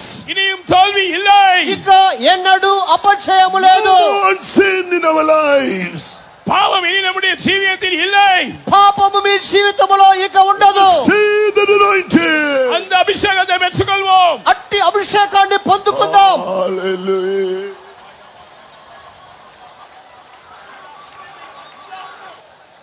Amen. For all the precious counsels He has given us tonight, that we may prolong our days, and one day we are going to be with our Jesus, all his servants and all his people in Zion and New Jerusalem, oh, where he dwells. Oh, we are going to dwell with him forevermore. Shall we praise him? நாம் அந்த ஜெயம் கொண்டவர்களின் கூட்டத்திலே காணப்படும்படியாக கர்த்தர் நம்முடைய திவ்ய ஆலோசனையை இன்றைக்கு நமக்கு அனுப்பி தந்தார். அப்படியாக ஒரு நாள் நாம் நம்முடைய நாட்கள் நீடித்திருக்க செய்ய போகிறார். கடைசியாக நாம் என்றென்றைக்குமாக தேவன் இருக்கிறதான இடத்தில் கர்த்தருடைய ஊழியர்கள் அவரோடு கூட சீயோன் மலையிலும் தேவ ஜனங்கள் புதிய எருசலேமிலும் காணப்பட போகிறோம். அதற்காக நாம் அவரை ஸ்தோத்திரம் பண்ணுவோம். గుంపులో మనం ఎలా కొండాలో తనకి తగిన ఆలోచన దేవుడు మనకు అనుగ్రహించినాడు. ఇంది నిమిత్తమై మనం దీర్ఘాయుష్మంతులై ఆయన నివసించే సియోనులో ఆయన నివాస స్థలములో మనం ఉండబోతున్నది కొరకై దేవునికి స్తోత్రం చెల్లించదము. Hallelujah! Praise the Lord! Praise the Lord! Praise the Lord! Hallelujah! For blessing this second last day of the convention abundantly, and blessing the rest of tonight's meeting, and blessing the final day's meeting, and doing great things. Shall we praise God? கர்த்தர் இந்த கன்வென்ஷனின் கடைசி நாளுக்கு முந்தைய நாள் கூட்டத்தை ஆசீர்வதித்திருக்கிறார். இன்றைக்கு இரவு இருக்கிற கூட்டங்களையும் கடைசி நாள் கூட்டங்களையும் கர்த்தர் ஆசீர்வதிக்கும்படியாகவும் நாம் கர்த்தரை ஸ்தோத்திரிப்போம். కన్వెన్షన్ యొక్క ఇంతవరకు జరిగిన కూటములను దేవుడు ఆశీర్వదించినాడు. ఈ రాత్రి రేపు జరిగే కూటములన్నిటిని దేవుడు ఆశీర్వదించినట్లుగా దేవునికి మనం స్తోత్రం చెల్లించదము. Hallelujah! Praise you, Jesus. We give you glory. We praise you. We thank you, Lord. Let us all be seated. நாம் எல்லாரும் உட்காருவோம். మనమందరం కూర్చుందాం. Let us pray. జెబిపోం. మనం ప్రార్థించుదాం. ప్రభగల నాయన దయగల ప్రభా నీ నామకు స్తుతులు స్తోత్రములు చెల్లించుకుంటున్నాం ప్రభా. మా యొక్క మహాసభల యొక్క ప్రభు 4వ రోజుని ప్రభు మా మధ్యకు వచ్చి ప్రభు మమ్మల్ని అందరినీ దీవించి ఆశించిన దయ కొరకు నీకు స్తోత్రం. మా యొక్క పాటలు సాక్షి మీరు అనుగ్రహించిన స్తోత్రం ప్రభా.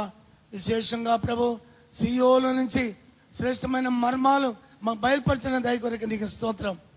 మేము దీర్ఘాయుష్మంతులుగా మార్చబట్టకు మా యొక్క సంఘములో ప్రభా వెనుకబడిపోయిన జీవితం లేదు ప్రభా. సంఘములో నుంచి ప్రభా ఎత్తబడే సంఘములో ప్రభా దాంట్లో వెనుకబడిన అనుభవం లేదు ప్రభా. నీకు స్తోత్రం.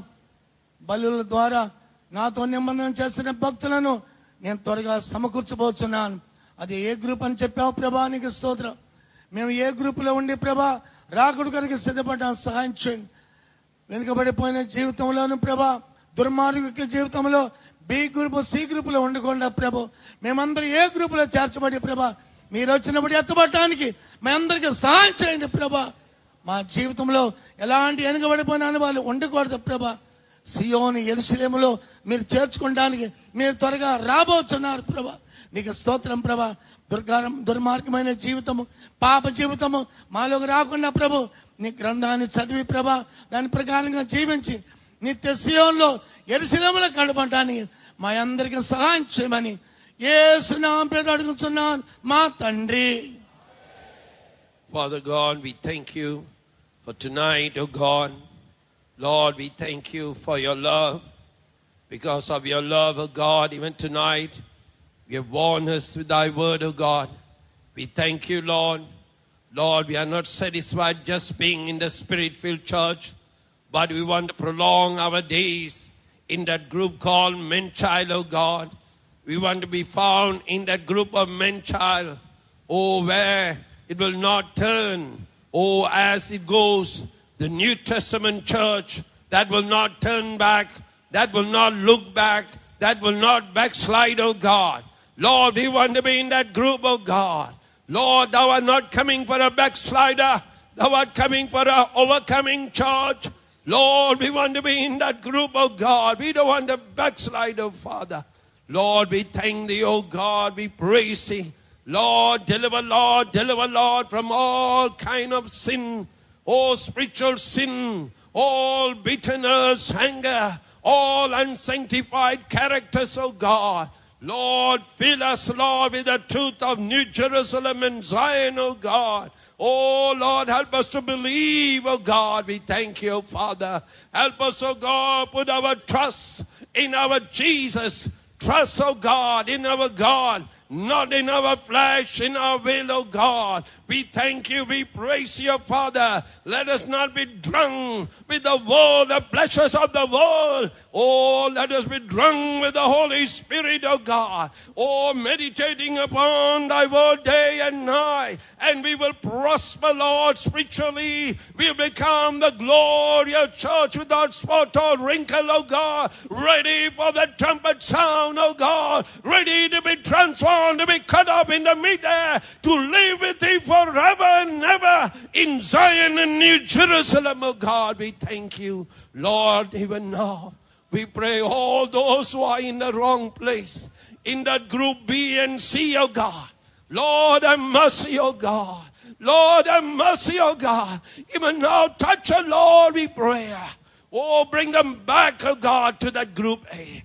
Bring them back to that overcoming church, oh God. Let the whole church, oh God, be found as a man-child, oh, ready for the trumpet sound. We thank thee and praise thee. Thou art doing that work. Oh, faithful is the Lord that called us. He will do it. Thou will do it. We thank you. We commit and give all glory and honor. In Jesus' precious name we pray.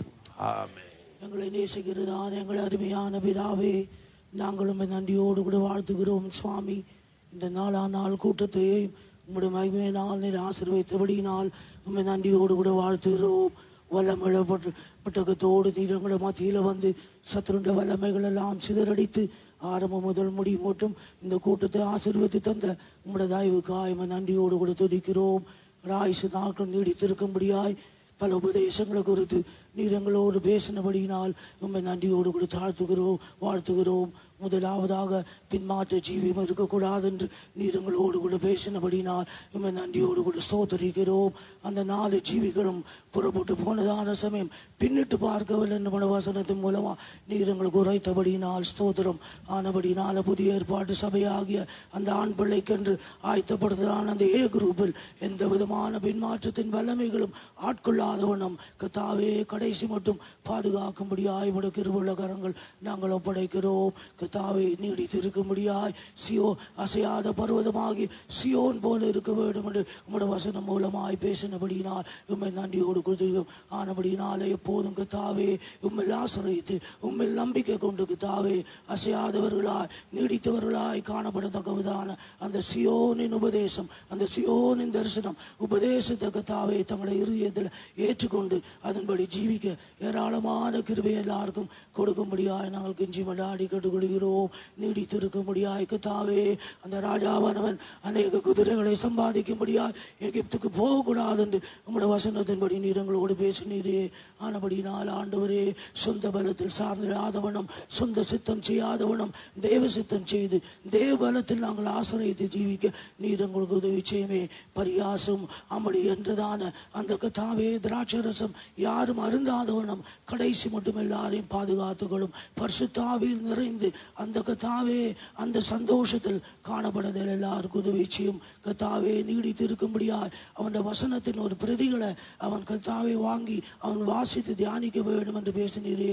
அதுபோல கத்தாவே இந்த நாட்களில் உங்களுடைய வசனத்தை கேட்டு உங்களுடைய வசனத்தை தியானித்து எங்களுடைய இதயத்தில் பகலும் தியானித்து கத்தாவே ஜீவிக்க நீர் எங்களுக்கு உதவி செய்யும். பலியினால் என்னோட உடன்படிக்கை பண்ணினதான இந்த வருஷத்தை வாங்கலை கூட்டி சேர்க்கிறதா என்கிறதான நாள் வரும்போது அந்த குரூப்பில் காணப்பட கத்தாவே நீர் உதவி செய்யும்படியா நாங்கள் கெஞ்சி மண்டாடி கட்டுக்கொள்கிறோம். ஆண்டவரே, அதுக்காக எங்களை தாழ்த்தி உம்முடைய கிருபையுள்ள கரங்களை படைக்கிறோம். மகிமையும் புகழ்ச்சியுமே தருகிறோம். இயேசுவின் நாமத்தில் கேட்கிறோம் பிதாவே. Amen. Now may the grace of our Lord Jesus Christ, the love of God the Father, and the sweet communion of the Holy Spirit rest and abide with each and every one of us until Jesus appears in all his glory. Amen. Hallelujah. Hallelujah. Hallelujah. God bless you all.